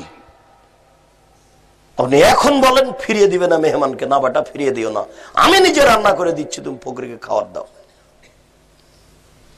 2 হন মুত্তাবা, প্রবৃত্তিকে মেনে নিলে ধ্বংস হবেই, প্রবৃত্তিকে মেনে নিলে ধ্বংস হবেই, প্রবৃত্তিকে মেনে নিলে ধ্বংস হবেই। 3 ইজাবুল মারে বিনাফসিহি ওয়া আসাদদুন না, অহংকার ভিতরে আসলে সে ধ্বংস হবেই। এই 3টের সবচেয়ে খারাপ হলো অহংকার। অহংকার ভিতরে আসলে ধ্বংস হবেই। যার অন্তরে সরিষা সম পরিমাণ অহংকার থাকবে সে জাহান্নামে যাবে। যার অন্তরে সরিষা সম পরিমাণ অহংকার থাকবে সে জাহান্নামে যাবে। এই জন্য ওই কথাটা বলছিলাম সম্মানিত দিনী ভাই, মহান আল্লাহ বলেন আযানিয়াতু যানি ফাজলিদু কুল্লা ওয়াহিদিন মিনহুমা মিআতা জালদা, অবৈধ সম্পর্ককারী পুরুষ, অবৈধ সম্পর্ককারী নারী, তোমরা এদেরকে 100 লাঠি পিটাও। মারার সময় যেন তোমাদের ভিতরে ভ্রাতৃত্ব ভালোবাসা না আসে, আল্লাহ যেভাবে আদেশ করেছেন সেভাবে মারতে হবে। অত্র আয়াতে বিবাহিত অবিবাহিত কোনো পার্থক্য করা হয়নি। আল্লাহ তাআলা অন্যত্র বলেন যারা আল্লাহর সাথে অন্য কাউকে ডাকে না, শিরক করে না, ওয়ালা ইয়াকতুলুনা নাফসা আল্লাতী হারামাল্লাহু ইল্লা বিল হক, যারা মানুষকে অন্যায়ভাবে হত্যা করে না, ওয়ালা ইয়াজনুন, যারা জিনায় লিপ্ত হয় না, এরাই ভালো মানুষ। এই কথা বলার পরে আল্লাহ তাআলা বলছেন ওমাইয়া ফাল যালিক, যারা এসব কাজে লিপ্ত হয়, যেই ব্যক্তি এসব কাজে লিপ্ত হয়, জিনায় লিপ্ত হয়, অবৈধ সম্পর্কে লিপ্ত হয়, তার 3টে বিপদ। 1 এলকাসামা, সে মহাপাপী। 2 ইযাফলাহুল আযাবু ইয়াউমাল কিয়ামা, বিচারের মাঠে তার শাস্তি দ্বিগুণ শতগুণ বাড়িয়ে দেওয়া হবে। 3 ওয়াখলুদ ফীহি মুহানা, সে জাহান্নামে চিরদিন থাকবে। যারা অবৈধ সম্পর্কে জড়িয়ে পড়ে তাদের জন্য আল্লাহ তাআলা 3টি বিপদ উল্লেখ করেছেন। 1 তারা হবে মহাপাপী, 2 তাদের শাস্তি দ্বিগুণ শতগুণ বাড়িয়ে দেওয়া হবে, 3 তারা সেখানে চিরদিন জাহান্নামে থাকবে। আবু হুরায়রা রাদিয়াল্লাহু তাআলা আনহু বলেন রাসূল সাল্লাল্লাহু আলাইহি সাল্লাম বলেছেন আল বিকরু বিল বিকরি জিলদু মিয়া তাগরিব সানা, অবিবাহিত ছেলে মেয়ে যদি জিনা তাকে 100 লাঠি পিটিয়ে এলাকা থেকে 1 বছরের জন্য তাড়িয়ে দিতে হবে। তিনি বলেন আস-সাইবু বিস-সাইবুর রাজম, বিবাহিত নারী পুরুষ যদি জিনা করে তাহলে তাকে ইট ঢেল পাথর দিয়ে মেরে মেরে দুনিয়া থেকে বিদায় করতে হবে। এদেশের লাখো দুলা ভাইকে ইট ঢেল পাথর দিয়ে মেরে ফেলতে হবে যারা সেলিকার সাথে জেনায় লিপ্ত হয়েছে। এদেশের লাখো ভাবিকে ইট ঢেল পাথর দিয়ে মেরে ফেলতে হবে যারা দেবরের সাথে জেনায় লিপ্ত হয়েছে। এদেশের লাখো পুরুষকে ইট ঢেল পাথর দিয়ে মেরে ফেলতে হবে যাদের স্ত্রী থাকা সত্ত্বেও অন্য নারীর কাছে আশ্রয় নিয়েছে। এদেশের লাখো নারীকে ইট ঢেল পাথর দিয়ে মেরে ফেলতে হবে যাদের স্বামী থাকা সত্ত্বেও অন্য পুরুষের কাছে জেনায় লিপ্ত হয়েছে। এদের পৃথিবীতে বেঁচে থাকার কোনো পথই নেই। শুনুন, আবু হুরায়রা রাদিয়াল্লাহু তাআলা আনহু বলেন রাসূল সাল্লাল্লাহু আলাইহি সাল্লাম বলেছেন লা ইয়াহিল্লু দামু ইমরিন ইল্লা বিইহদা সালাসা, মানুষকে মারা যায় না, মানুষকে হত্যা করা যায় না, মানুষকে মারা যায় না, মানুষকে হত্যা করা যায় না, তবে তিনটি কারণে মানুষকে হত্যা করতে হয়। এক, আন-নাফসু বিন-নাফস, আপনি যদি আমাকে হত্যা করেন তাহলে আমার বাপ মা আপনাকে হত্যা করে নিবে, এর নাম কিসাস। সম্মানিত দিনী ভাই, বলছিলাম তিনটি কারণে মানুষকে হত্যা করা যায়, তার একটি হচ্ছে কিসাস। আপনি যাকে হত্যা করেছেন তার বাপ মা আপনাকে হত্যা করে নিবে, তবে আপনার বাঁচার পথ আছে। তার বাপ মা যদি বলে যাক তুমি অন্যায় করেছো, আমরা তোমাকে মারবো না, তাহলে আপনি বেঁচে গেলেন, আপনার বাঁচার পথ আছে। দুই, তারিকুল দীনিহি, যে দিনকে ত্যাগ করলো। কেউ যদি বলে যে আমি কোরআন মানি না, ঠিক, কোরআন শরীফ নয়, কোরআন মাজিদ, কোরআন শরীফ নয়, কোরআন মাজিদ। আল্লাহ তাআলা বলছেন বাল হুয়া কোরআনুম মাজিদ, যারা লিখেছে মাজার শরীফ তারা লিখেছে কোরআন শরীফ। শুধু তাই নয়, দেখেন মৌলবি বধ হলে কত খারাপ হয়। এক পৃষ্ঠা দোয়া লিখেছে, দেখেন, মানুষের বানানো। কিয়ামত পর্যন্ত এই দোয়া প্রমাণ হবে না, কিয়ামত পর্যন্ত সময় থাকলো। আর আমাদের জীবদ্দশায় যদি প্রমাণ হয়ে যায় তাহলে আমরা জাতির সামনে আর কোনোদিন আসবো না। এই দোয়া রাসূলের বলা নয়, মানুষের তৈরি করেছে। খুব বিষয়টি খুবই কঠিন। কোরআনকে যদি কেউ বলে যে আমি মানি না, তাহলে তাকে হত্যা করতে হবে, তবে তার বাঁচার পথ আছে। যখন সরকারের পক্ষ থেকে তাকে হত্যা করতে নিয়ে যাচ্ছে ফাঁসি দিতে, তখন বলছে আমার ভুল হয়েছে, আমার ভুল হয়েছে, আপনি তাকে মারতে পাবেন না, সে বেঁচে গেল। তিন, ওয়াসাইয়্যিবু জানি, বিবাহ করার পরে যারা জিনা করেছে তাকে হত্যা করতে হবে, তার বাঁচার দুনিয়াতে কোনো পথই নেই। বিবাহ করার পরে যারা জিনা করে তাদের দুনিয়াতে বাঁচার কোনো পথই নেই। এর চেয়ে বড় পাপ আছে, কিন্তু বাঁচার পথ আছে। পৃথিবীতে সবচেয়ে বড় পাপ হচ্ছে শিরক করা। আপনাকে হত্যা করতে হবে না, পাপ সবচেয়ে বড়। পৃথিবীতে দ্বিতীয় মহাপাপ হচ্ছে পিতামাতার অবাধ্য চলা। আপনাকে হত্যা করতে হবে না, পাপ দ্বিতীয় মহাপাপ। তিন, কাউজুলের মিথ্যা কথা বলা, মিথ্যা সাক্ষী দেওয়া পৃথিবীতে মহাপাপ, কিন্তু আপনাকে হত্যা করতে হবে না, পাপ তৃতীয় নাম্বার সবচেয়ে বড়তে। কিন্তু জেনাও একটা বড় পাপ, কিন্তু আশ্চর্য বড় পাপ। বিবাহ করার পরে যদি আপনি জেনায় লিপ্ত হন তাহলে দুনিয়াতে বেঁচে থাকার কোনো পথই নেই। আপনি দেখুন, আপনাকে মুসলিম গ্রন্থ থেকে একটা হাদিস শোনাই। যাতে গ্রামের সম্প্রদায়ের একজন মহিলা আসলো, এসে রাসূলের দরবারে বলল, তাহিরুন ইয়া রাসূলুল্লাহ, আল্লাহ রাসূল আমাকে পবিত্র করুন। তখন আল্লাহ রাসূল বললেন, ইরজিই, তুমি বাড়ি ফিরে যাও, আস্তাগফিরুল্লাহ, তুমি আল্লাহর নিকটে ক্ষমা চাও, ওয়া তুবি ইলাইহি, তুমি তওবা করো, আল্লাহ তোমাকে maaf করে দিবেন। তখন মহিলাটি বলছে, আতুরাদ্দুনি কামা রাদ্দাতা মাইজ ইবনে মালিক, ওহো, মাইজ ইবনে মালিককে আপনি যেভাবে ফিরিয়ে দিয়েছিলেন সেভাবে আপনি আমাকে ফিরিয়ে দিতে চাচ্ছেন। ওয়ানা হাওলা মিনাজ জিনা, আমার পেট উঁচু হয়েছে, অবৈধ সন্তানে আমার পেটে অবৈধ সন্তান রয়েছে, দয়া করে আমাকে ফিরিয়ে দিবেন না, আমার বিচার করে দেন। তখন আল্লাহ রাসূল বলেন, আচ্ছা ঠিক আছে, ইরজিই, তুমি বাড়ি ফিরে যাও, হাত্তা তালিদি, তুমি বাচ্চাকে জন্ম দাও, যেদিন তোমার বাচ্চা জন্ম নিবে সেদিন আসো, বিচার করে দিব। মহিলাটি বাড়ি চলে গেল। মুসলিম গ্রন্থে এসেছে সবেমাত্র বাচ্চা জন্ম নিয়েছে, সেই বাচ্চাকে এই নেকড়াতে জড়িয়ে নিয়ে রাসূলের দরবারে এসে বলছে, আল্লাহ রাসূল, এই দেখেন বাচ্চা জন্ম নিয়েছে, বিচার করে দেন। তখন আল্লাহ রাসূল দৃশ্য দেখে বলছেন, ইরজিই, তুমি বাড়ি ফিরে যাও, ফারদিহি, বাচ্চাকে দুধ খাও, হাত্তা তাফতিমিহি, যেদিন বাচ্চা দুধ ছেড়ে দিবে সেদিন এসে বিচার করে দেব। মহিলা বাচ্চা নিয়ে চলে গেল, 2 বছর বাচ্চাকে দুধ পান করালো। 2 বছর পরে বাচ্চা নিয়ে বিচারালয়ে উপস্থিত, অফিয়াদিহি কাসরাতু খুবজিন, এই অবস্থায় বাচ্চার হাতে এক টুকরা রুটি রয়েছে। এই রুটি প্রমাণ করে বাচ্চা খাদ্য খেতে পারে। ফাওয়াসাদাহু বিয়াদি রাজুলিন মিনাল মুসলিমিনা, আল্লাহ রাসূল বাচ্চাটাকে একজন মুসলমানের হাতে সমর্পণ করলেন, বললেন, যাও তুমি একে লালন পালন করো। এরপরে বললেন, সঙ্গী সাথী ইযহাবু বিহা, তোমরা একে মাঠে নিয়ে যাও। মাঠে নিয়ে গিয়ে গর্ত খুঁড়ে বুক পর্যন্ত মাটিতে পুঁতে দিয়ে একে ইট পাটকেল ঢেল দিয়ে মেরে মেরে দুনিয়া থেকে বিদায় করো। সাহাবীগণ বলেন, আমরা তাকে মাঠে নিয়ে গেলাম, গর্ত খুঁড়লাম, বুক পর্যন্ত মাটিতে পুঁতে দিয়ে চতুর্দিক থেকে পাথর মারতে লাগলাম। খালিদ বিন ওয়ালিদ বলেন, আমি একটা পাথর তার মুখের উপর মারলাম, যে খালিদ পাথরটা মুখে লেগে মুখ ফেটে রক্ত ছিটে খালিদের গায়ে লাগলো।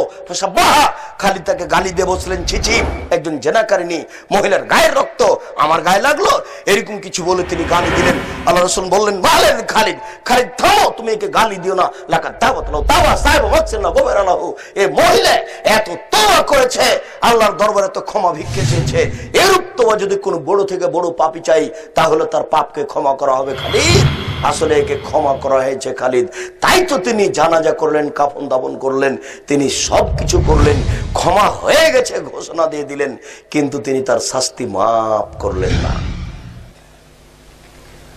বিবাহ করার পরে জেনা করলে মাফ হয় না, দুনিয়াবি শাস্তি মাফ হবে না, কোনো পথই নেই বেঁচে থাকার। সারা পৃথিবীতে যত মানুষ, পুরুষ ও নারী বিবাহ করার পরে জেনায় লিপ্ত হয়েছে, এদের বেঁচে থাকার পৃথিবীতে কোনো পথ ঘাটি নেই। কেউ জানলো না, আপনি আল্লাহর দরবারে ক্ষমা চান, পাপ ক্ষমা হয়ে যাবে, সেটা ভিন্ন কথা, কিন্তু আপনি জেনে রাখেন যে আমার বেঁচে থাকার সুযোগ হারিয়ে গেছে, এটা এত বড় পাপ। যে পাপ মানুষের কাছে কিছুই না, যে পাপ মানুষের কাছে কিছুই না। রাসূল সাল্লাল্লাহু আলাইহি সাল্লাম বলছেন, অচিরেই এমন নেতা আসবে দুনিয়াতে, জোর যার মুল্লুক তার, জোর করে নেতা হবে, এদের চরিত্র হবে এই ইস্তাহিলুনাল ফুরুজা, এরা জেনাকে হালাল মনে করবে, জেনা তাদের কাছে কিছু নয়। আল্লাহ রাসূল বলছেন যে পৃথিবী ধ্বংসের চিহ্ন 5টি, তার একটি হচ্ছে জেনা প্রকাশ পাবে। রাসূল সাল্লাল্লাহু আলাইহি সাল্লাম বলছেন, লাইজনি জানি হিনা ইয়াজনি ওয়া মুমিন, মানুষ যখন জেনা করে তখন মানুষ মুমিন থাকে না। রাসূল সাল্লাল্লাহু আলাইহি সাল্লাম বলছেন, ইজা যাহারা রিবা জিনা, যদি সমাজে দুইটি পাপ প্রকাশ পায়, একটা হলো সুদ আর একটা হলো জেনা, এই দুইটা যদি পাপ প্রকাশ পায়, আহলা বিহিমুল আযাব, তাহলে তাদের উপর আল্লাহর গজব নাযিল হয়ে যায়, হালাল হয়ে যায়, তাদের উপরে গজব নাযিল হবেই, তাদের উপরে গজব নাযিল হবেই, তাদের উপরে গজব নাযিল হবেই। যাদের মাঝে সুদ এবং জেনা প্রকাশ পেয়েছে, শুনুন আরেকটা বিপজ্জনক খুব কথা। রাসূল সাল্লাল্লাহু আলাইহি সাল্লাম বলছেন যে লাম ইয়াজহার ফি কওমিন আল ফাহিশাতা কাত, যখনই কোন জাতির ভিতরে জেনা প্রকাশ পায়, যখনই কোন জাতির ভিতরে জেনা প্রকাশ পায়, ইল্লা ফাশা ফিহিমত তাউন, তখন তাদের মাঝে দুইটি বিপদ হবে, তার একটি হচ্ছে হঠাৎ মরণ হবে, দুই ওল আউজা লাম ইয়াকুন ফি আসলামিহিম, এমন রোগ হবে যে রোগ বংশে কোনোদিন ছিল না, এমন রোগ হবে যে রোগের ঔষধ ডাক্তার কিয়ামত পর্যন্ত খুঁজে পাবে না। সমাজে জেনা প্রকাশ পেয়ে গেলে দুইটা বিপদ আসবে, বলেন তো একটা বিপদ কি? হঠাৎ মরণ হবে। আরেকটা বিপদ আল্লাহ রাসূল বলছেন, এমন রোগ হবে যে রোগ বংশে কোনোদিন কারো ছিল না, এমন রোগ হবে যার ঔষধ কিয়ামত পর্যন্ত কোনো ডাক্তার খুঁজে পাবে না। জেনা প্রকাশ পেলে এটা হবে। রাসূল সাল্লাল্লাহু আলাইহি সাল্লাম দুটা পাপের কথা বলেছেন, আপনি শুনে আশ্চর্য হবেন, মানুষ না করেই পাপী। অবাক হতে হয়, দুইটি পাপ আছে দুনিয়াতে, মানুষ না করেই পাপী। তার একটি হচ্ছে, কেউ যদি কাউকে বলে আসো জুয়া খেলি, কেউ যদি কাউকে বলে যে আসো জুয়া খেলি, তাহলে তাকে কাফারা দিতে হবে, 10 জন মিসকিন ফকিরকে খাওয়াতে হবে। জুয়া খেলেই নি, শুধু বলেছে যে আসো খেলি। প্রত্যেক যেই খেলাতে টাকার হারজিত রয়েছে সেটাই জুয়া, প্রত্যেক যেই খেলাতে টাকার হারজিত রয়েছে সেটাই জুয়া। যাতে টাকার হারজিত নেই সেটা জুয়া নয়। এই দেশের ছেলেরা বুঝে না, এই যে আন্তর্জাতিক খেলা ক্রিকেট এবং ফুটবল, এটা নিয়ে ব্যস্ত, বুঝে না। ও ব্রাজিলের পক্ষে গেছে, বাপ গেছে পাকিস্তানের পক্ষে। বোকা ছেলে, অশিক্ষিত মূর্খ ছেলে, 3 তলা 5 তলা 10 তলা বাড়ির উপরে পতাকা ঝুলিয়েছে ব্রাজিলের। শোনো, তুমি কি চিনো ব্রাজিলকে? তুমি যদি পায়খানায় পড়ে যাও, আর এটা যদি ব্রাজিল বুঝতে পারে যে তুমি পায়খানায় পড়ে গেছো, আর তারা যদি সুযোগ পায়, তাহলে আরো 2 অঞ্জলি পায়খানা নিয়ে তোমার মাথায় চাপিয়ে দিবে। তুমি চিনো ওরা ইহুদি, তুমি চিনো ওরা খ্রিস্টান, তুমি চিনো ওরা ইহুদি, তুমি চিনো ওরা খ্রিস্টান, ওরা তোমার জানি শত্রু, ওরা তোমার মানি শত্রু, ওরা তোমার জানি শত্রু, ওরা তোমার মানি শত্রু। যত মানুষ এইসব খেলায় অংশগ্রহণ করে দেখে এরা কেউ শিক্ষিত নয়, সবাই অশিক্ষিত মানুষ। আর এইসব ছেলেগুলো বোকা শ্রেণীর মানুষ, এদের বুদ্ধিও নাই, এদের বিদ্যাও নেই, এদের বুদ্ধিও নাই, এদের বিদ্যাও নেই। শুনুন, এই আন্তর্জাতিক খেলা টিভিতে দেখা তো দূরের কথা, এর গল্প যেখানে চলে সেখানে বসে থাকাও হারাম। আপনি তো ইহুদি খ্রিস্টানকে চিনেন না। ইহুদি খ্রিস্টান পরিকল্পনা করে টাকা দেয় খ্রিস্টান, ইহুদি পরিকল্পনা করে টাকা দেয় খ্রিস্টান, মাঠ করবে মুসলমান। এই দেশের মাটিতে ৩,৫০০ এনজিও রয়েছে, এই দেশের মাটিতে ৩,৫০০ এনজিও রয়েছে। তার একটি এনজিও হচ্ছে গার্মেন্টস। ইহুদি চিন্তা করে যে আমরা মনে করি নারী হচ্ছে জেনার বস্তু, আমরা মনে করি নারী হচ্ছে উপভোগের বস্তু। তাদের আবার বিবাহ কিসের? তাদের দাম দিতে হবে কেন? ওরা তো পতিতালয়ের বস্তু, তাদের দাম দিতে হবে কেন? ওরা তো পতিতালয়ের বস্তু। ইহুদি খ্রিস্টান এটা মনে করে। এইখানে এসে আল্লাহ এবং আল্লাহ রাসূল একটা বিধান দিয়েছেন, না, নারী খুব দামি বস্তু, ওদেরকে ঘেরে রাখতে হবে, ওরা আদরের বস্তু, ওরা দামি বস্তু, ওদেরকে ঘরে রাখতে হবে, ওদেরকে মোহর দিতে হবে, ওদেরকে সম্মান করতে হবে, ওদেরকে মান দিতে হবে। এটা সম্পূর্ণ ইহুদিদের উল্টা হয়ে গেছে। ইহুদি বলছে, আরে খ্রিস্টান বলছে বলে কি, নারী হচ্ছে উপভোগের বস্তু, বাপ ভোগ করবে, ছেলে ভোগ করবে, যার যখন ইচ্ছে সে তাকে ভোগ করবে। ও হচ্ছে ভোগ করা বস্তু, ও পতিতালয়ের বস্তু, ওকে দাম দিতে হবে কেন?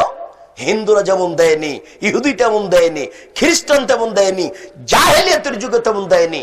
আপনি যদি এটা বিস্তারিত দেখতে চান তাহলে এখানে আমার ভাইরা আছেন, এমাম আরো যারা আছে তাদেরকে বলেন, আমি খুব একটা বুঝি না, ওই www দিয়ে জুমার খুতবা আব্দুর রাজ্জাক বিন ইউসুফ টিপে দেখুন, আপনি পাবেন নারীদের মর্যাদা অধিকার বিস্তারিত দেওয়া আছে, নারীদের মান সম্মানের কথা। তাহলে আপনি বুঝতে পারবেন ইহুদিরা কি ভাবছে। এখন ইহুদিরা দেখতে পেল মুসলমানের নারীদের আমি দাম দেওয়া দেখাচ্ছি, তাদেরকে আমি জেনার বস্তু না করে ছেড়ে দেব, ওই হিসাব আমাদের আছে। এই যে লক্ষ নারী এই গাজীপুরে ঢাকাতে গার্মেন্টসে থাকছে, এগুলো হলো জেনার সেন্টার। যেমন বিশ্ববিদ্যালয়, যেমন অন্য জায়গাতে। কি বলেন আপনি? দুইজন নারী ভালো থাকে এটা দেখে আপনি ভালো বলছেন? যেখানে তার মানুষদের কোনো হিসাব থাকে না, যেখানে তার বাপ ভাই থাকে না, যেখানে তার যেই সে তাকে ভোগ করতে পারে, এটা একটা হচ্ছে এনজিও, এটা ইহুদিদের পরিকল্পনা, এটা খ্রিস্টানদের টাকা। এটা হলো মাঠ করবে মুসলমান, মাঠ করবে মুসলমান, খ্রিস্টানদের পরিকল্পনা, ইহুদিদের পরিকল্পনা, খ্রিস্টানদের টাকা। আপনি সাবধান থাকুন, আপনি বুঝতে পারছেন না। রাসূল সাল্লাল্লাহু আলাইহি সাল্লাম বলছেন, দুনিয়াতে দুইটা পাপ আছে, মানুষ না করেই পাপী। তার একটা হচ্ছে এই জুয়া খেলায় অংশগ্রহণ করা, যেই খেলাতে টাকার হারজিত নেই, শরীর চর্চা নেই, এই খেলা সর্বদা হারাম। যেই খেলাতে টাকার হারজিত নেই, শরীর চর্চা নেই, সেই খেলা সর্বদা হারাম। খেলা যখন জুয়া হলো তখন হারাম, যখন জুয়া নয় তবে শরীর চর্চা হয় তখন জায়েজ। স্কুলের ছেলেরা ফুটবল খেলতে পারে শরীর চর্চার জন্য, গ্রামের ছেলেরা গ্রামের মাথায় ফুটবল খেলতে পারে শরীর চর্চার জন্য, এটা জুয়া নয়। কেন? এতে টাকার হারজিত নেই। তবে মান লাইবা বিনারদিশির ফাকাদ আদখালা ইয়াদাহু ফি দামি খিনজির, যারা চৌসার, ছক্কা, লুডু, দাবা, পাঞ্জা, ক্যারাম বোর্ড, তাস এই ধরনের খেলায় অংশগ্রহণ করলো, সে তার হাতকে শুকুরের শোরের রক্তের মধ্যে ডুবিয়ে দিল। চৌসার, ছক্কা, লুডু, দাবা, পাঞ্জা, ক্যারাম বোর্ড, তাস এই ধরনের যত খেলা আছে, যেগুলো এমনিতেই বসে বসে সময় কাটায়, একটু কোরআন তেলাওয়াত করে না, সাংসারিক কোনো কাজ করে না, জিকির আজকার করে না, খেলায় মত্ত থাকে, শরীর চর্চা হয় না, এই খেলার নামই হচ্ছে মান লাইবা বিনারদিশির। কেউ যদি চৌসার, ছক্কা, লুডু, দাবা, পাঞ্জা, ক্যারাম বোর্ড, তাস এই ধরনের খেলায় অংশগ্রহণ করে, ফাদ খালা ইয়াদাহু ফি দামি খিনজির, তাহলে সে তার হাতকে শুকুরের শোরে রক্তের মধ্যে ডুবিয়ে দিল। শুনুন, রাসূল সাল্লাল্লাহু আলাইহি সাল্লাম বলছেন, কোন নারী যদি সাজসজ্জা গ্রহণ করে ঠোঁটে লিপস্টিক দিয়ে পাউডার মেখে রাস্তায় চলে, ও ব্যভিচারিণী, ও ব্যভিচারিণী, ও ব্যভিচারিণী, ও জেনা করেইনি। তবে আল্লাহ রাসূল বলছেন যে ও ব্যভিচারিণী কেন? ও জেনার পথ খুলেছে। একজন নারী যদি সাজসজ্জা গ্রহণ করে ঠোঁটের বৃষ্টিতে রাস্তাঘাটে ঘুরে, ও ব্যভিচারিণী, ও ব্যভিচারিণী, ও ব্যভিচারিণী। অন্যদিন আপনাকে বিস্তারিত শোনাবো, আপনি শুনে রাখেন। জাহান্নাম বলতে শুধু নারী আর নারী, জাহান্নাম বলতে শুধু নারী আর নারী, জাহান্নাম বলতে শুধু নারী আর নারী। কিছু পুরুষ আপনি দেখুন, রাসূল সাল্লাল্লাহু আলাইহি সাল্লাম বলছেন 3 শ্রেণীর মানুষ জাহান্নামে যাবেই, 3 শ্রেণীর মানুষ জাহান্নামে যাবেই, 3 শ্রেণীর মানুষ জাহান্নামে যাবেই। তার এক শ্রেণীর মানুষ হচ্ছে মধুমেনুল খামর, যারা নিয়মিত বিড়ি, তামাক, জর্দা, সিগারেট, গুল খায়, নেশাদার দ্রব্য খায়, পান করে, তারা জাহান্নামে যাবেই। যারা বিড়ি, তামাক, জর্দা, সিগারেট, গুল, নেশাদার দ্রব্য খায়, পান করে, তারা জাহান্নামে যাবে। তাহাজ্জুদ পড়লেও, হজ করলেও এই পথ থেকে তওবা করে আল্লাহর কাছে ফিরে আসতে হবে, তাহলে জান্নাত, সেটা ভিন্ন কথা। 2, রাজলাতু মিনান নিসায়ে, পুরুষের বেশধারী নারী জাহান্নামে যাবেই, পুরুষের বেশধারী নারী জাহান্নামে যাবেই। যারা রাস্তাঘাটে আপনার যেখানে সেখানে পুরুষের পোশাক পরে চলছে, পুরুষের জুতা স্যান্ডেল পরে, পুরুষের শার্ট প্যান্ট পরে, পুরুষের গেঞ্জি গায়ে দেয়, এরা জাহান্নামে যাবেই যাবে, এরা জাহান্নামে যাবে।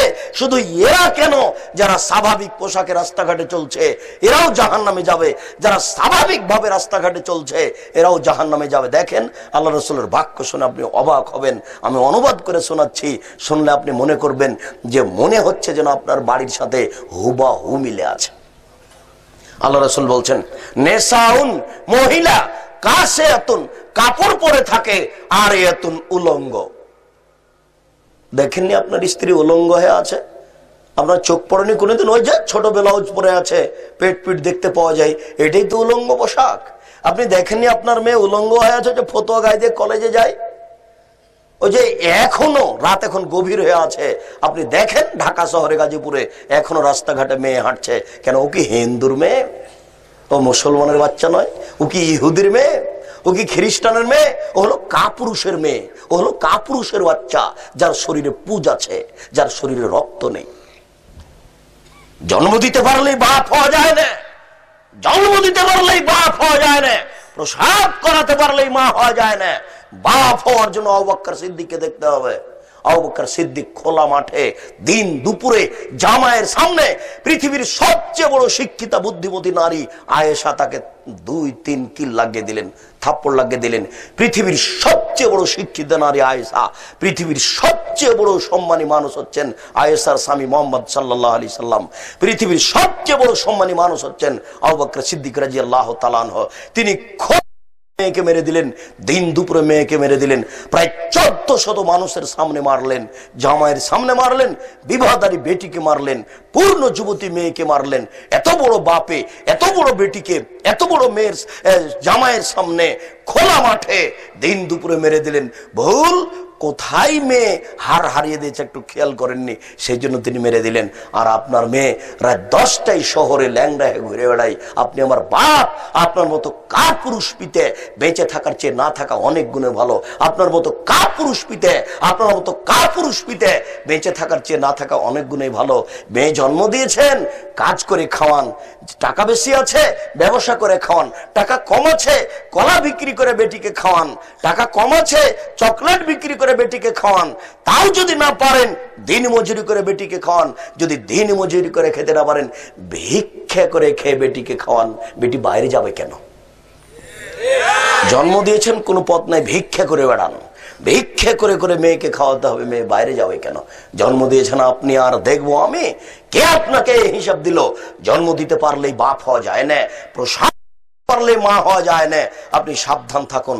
রাসূল সাল্লাল্লাহু আলাইহি সাল্লাম বলছেন, মুমিনাতুন, এরা পুরুষকে নিজের দিকে আকৃষ্ট করে। যখন আপনার মেয়ে রাস্তায় হাঁটে, তখন দুই দিকের পুরুষ আপনার মেয়েকে দেখতে থাকে। মায়লাতুন, ওরা নিজেরা পুরুষের দিকে আকৃষ্ট হয়। আবার দেখুন, নেসাউন, মহিলা, কাসিয়াতুন, কাপড় পরে থাকে, আর এতুন, উলঙ্গ। মুমিনাতুন, পুরুষকে নিজের দিকে আকৃষ্ট করে, এটা দেখতে পাচ্ছেন বাস্তব। মায়লাতুন, তারা নিজেরা পুরুষের দিকে আকৃষ্ট হয়। এটা কিভাবে? ও যখন বাড়িতে আছে ভালোই আছে, মায়ের একটু কাজ করে, বিছানা একটু রেডি করে, বাপকে একটু খাবার দেয়, বাড়িতে আছে, ভালোই আছে। ও যখন বাড়ি থেকে বের হয়েছে, কলেজে যাবে, বাজারে যাবে, নারীর উচিত রাস্তার এক পাশ দিয়ে যাবে, মাথা নিচু করে যাবে। একাধিক হাদিস, রাস্তার এক পাশ দিয়ে যাবে, মাথা নিচু করে যাবে। ও কেন জানি কেমন কেমন করে, ও কেন জানি আন্টি সান্টি করে, একবার হাত হিলায়, একবার মাথা নাড়ে, একবার চুল হিলায়, ও কেন জানি কেমন কেমন করে। ও এখন পুরুষের দিকে আকৃষ্ট হয়েছে, এই কথাই নবী বলছেন।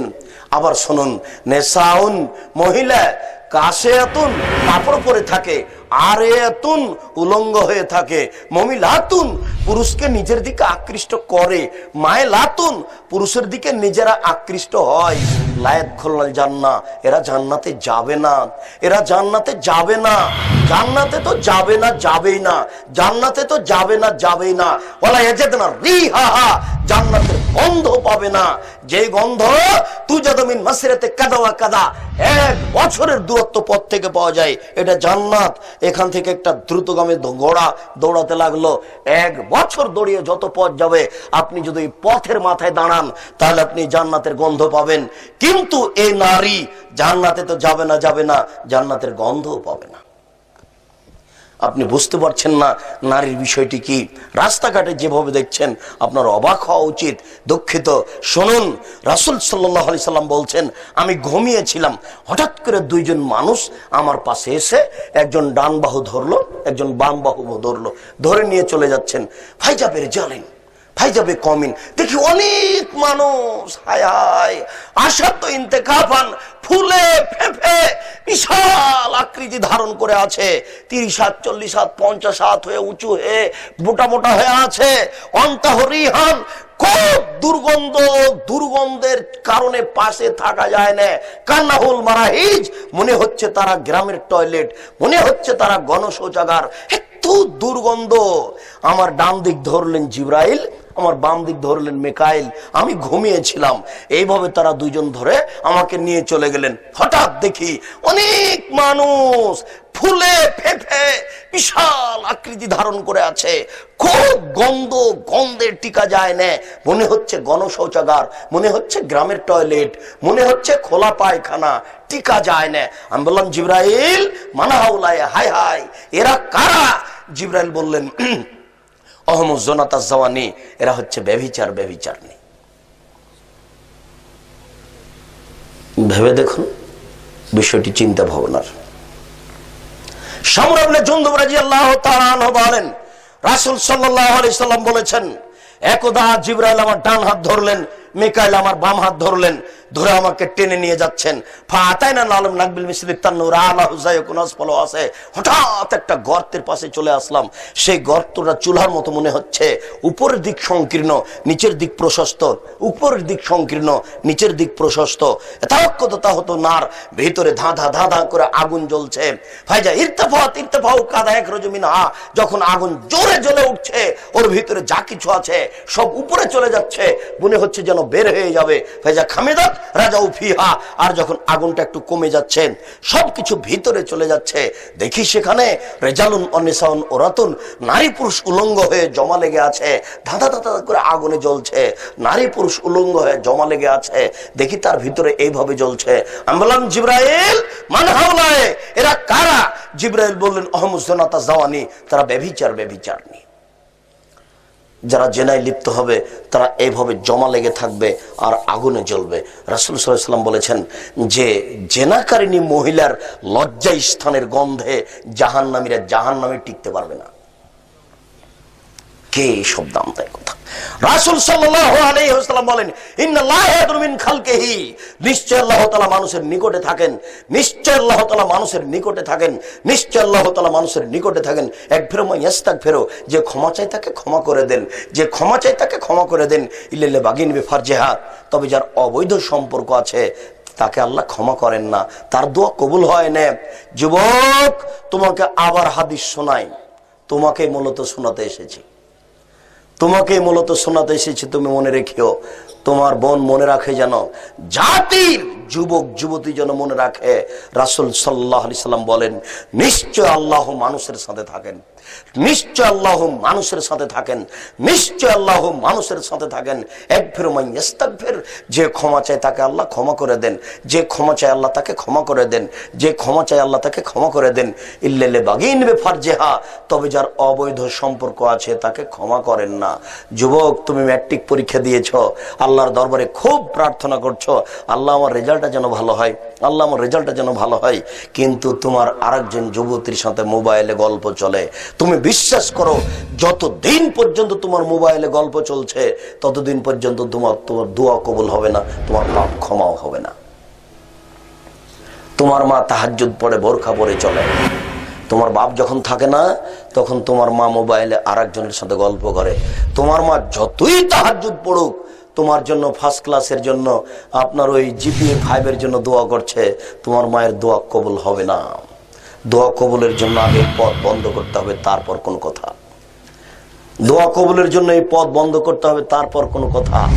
রাসূল সাল্লাল্লাহু আলাইহি সাল্লাম বলছেন, আমার জীবনের সবচেয়ে বড় ভয়, আমার জীবনের সবচেয়ে বড় ভয়, আমার জীবনের সবচেয়ে বড় ভয় হচ্ছে আমার উম্মতের ব্যাপারে আজ-জিনা, অবৈধ সম্পর্ক। 2 অসাহতুল খাফিয়া, গোপন পাপ। 10 বছর পূর্বে, 20 বছর পূর্বে মোবাইলে পুরুষ নারীর সাথে এত গল্প করবে এরকম হিসাব ছিল না, কিন্তু নবী বলেছেন আমার উম্মতের গোপন পাপ। তুমি দেখো যুবক, প্রায় মোবাইলের কাজ হচ্ছে গোপনে জেনার গল্প করা, প্রায় মোবাইলের কাজ হচ্ছে গোপনে জেনার গল্প করা। প্রায় যুবকই গোসলখানায় জেনা গোপনে পাপ করে, প্রায় যুবতী গোসলখানায় গোপনে পাপ করে, প্রায় যুবকই মোবাইলে জেনার গল্প করে, প্রায় যুবকই গোপনে যুবতী জেনার গল্প করে। আল্লাহ রাসূল এই কথাই বলছেন, আমার উম্মতের উপরে আমার জীবনে বড় ভয়, তারা এটা করবে। দেখেন রাসূল যা বলেছেন তাই বাস্তব হচ্ছে। রাসূল সাল্লাল্লাহু আলাইহি সাল্লাম বলেছেন, 3টি পাপের কারণে 3টি গজব নাজিল হয়, 3টি পাপের কারণে 3টি গজব নাজিল হয়। 1, খাসফন, ভূমিকম্প হবে। 2, মাসখন, আকার আকৃতি পরিবর্তন হবে। 3, কাজফন, সর্ব ধরনের বিপদ নেমে আসবে। এই যে 10 টাকা কেজি চাউল 40 টাকা হলো, এই যে আপনার 30 টাকা লিটার তেল 100 টাকা হলো, অবাক হতে হয়। 200 টাকা ছিল আপনার কারেন্ট বিল, 2000 টাকা হলো। মসজিদে মারামারি, মাদ্রাসায় মারামারি, কলেজ বিশ্ববিদ্যালয়ে মারামারি, যেখানে সেখানে মারামারি, সর্ব ধরনের সমস্যা নেমে আসবে 3টি পাপের কারণে। আর সমস্যা আপনি ঠেকাবেন কি করে? একজন মেয়ে মানুষ যদি মেম্বার হয় দেশে, একজন মেয়ে মানুষ যদি মেম্বার হয় দেশে, সারা দেশে গজব নাজিল হবে। একজন যদি মেয়ে মানুষ সারা বাংলাদেশে মেম্বার হয়, সারা দেশে গজব নাজিল হবে। বাংলাদেশ একটা আশ্চর্য বোকা দেশ, যার বড় জন নারী, মেজ জন নারী, সেজ জন নারী। এই দেশে কোনো পুরুষ নাই, সব কাপুরুষ। এদেরকে মাটির নিচে থাকতে হবে, উপরে থাকার কোনো সুযোগ নেই। এই নারীরা দেশ চালাবে আর দেশে শান্তি হবে, এটা ভাবাই যায় না। নারী নেতৃত্ব হারাম, নারী নেতৃত্ব হারাম। একজন মেয়ে মানুষ মেম্বার হলে সারা দেশে গজব নাজিল হবে। বাংলাদেশে গজব নাজিল হচ্ছে, বাংলাদেশে গজব নাজিল হচ্ছে, বাংলাদেশে গজব নাজিল হচ্ছে। আপনি তাহাজ্জুদ দিয়ে ঠেকাবেন? এটা হতে পারে না। পথ বন্ধ করতে হবে, তারপরে কোনো কথা। শুনুন, 3টি পাপের কারণে 3টি গজব নাজিল হয়। 1, এই যে শারেবুল খুমরা, যখন মানুষ নেশাদার দ্রব্য পান করবে, বিড়ি, তামাক, জর্দা, সিগারেট, গুল খাবে, তখনই এই বিপদ নেমে আসবে। 2, জাহারাতুল কায়নাত, মেয়েরা যেদিন নাচবে, আশ্চর্য, প্রত্যেকটা প্রায় মোবাইলে মেয়ে নাচে, প্রায় দোকানে মেয়ে নাচে। এটা গাজীপুর, এটা ঢাকা শহর। গ্রামে একটা বাড়ি আছে, 5 তলা, 30টা রুম আছে, প্রায় 30টা রুমে ল্যাংটা মেয়ে নাচে। এটা ঢাকা শহর, 30 তলা বাড়ি, 150টা রুম আছে, প্রায় রুমে ল্যাংটা মেয়ে নাচে। আল্লাহ রাসূল এই কথা বলছেন যে 2 নম্বর পাপ, মেয়ে যখন নাচবে। 3, অজারাবুল মাযিব, যখন বাদ্যযন্ত্র প্রকাশ পাবে, প্রায় মোবাইলে বাদ্যযন্ত্র, প্রায় দোকানে বাদ্যযন্ত্র, প্রায় ঘরে বাদ্যযন্ত্র। আপনি অবাক হবেন। দেখেন আল্লাহ রাসূলের কথা একবারে হুবাহু মিল আছে। 3টি পাপের কারণে 3টি গজব নাজিল হয়। দেখি আপনার মনে থাকবে কিনা, বাড়ি যাবেন আর বলবেন আল্লাহ রাসূল বলেছেন 3টি পাপের কারণে 3টি গজব নাজিল হয়। দেখি গজব 3টে মনে আছে কিনা, বলেন তো দেখি। 1, ভূমিকম্প।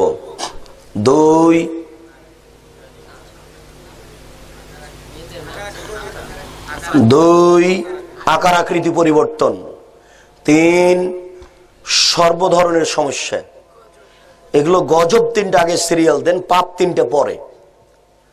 গজব 3টা আগে সিরিয়াল, বাড়ি যাবেন আর বলবেন 1 ভূমিকম্প, 2 আকার আকৃতি পরিবর্তন, 3 সর্বধরনের সমস্যা।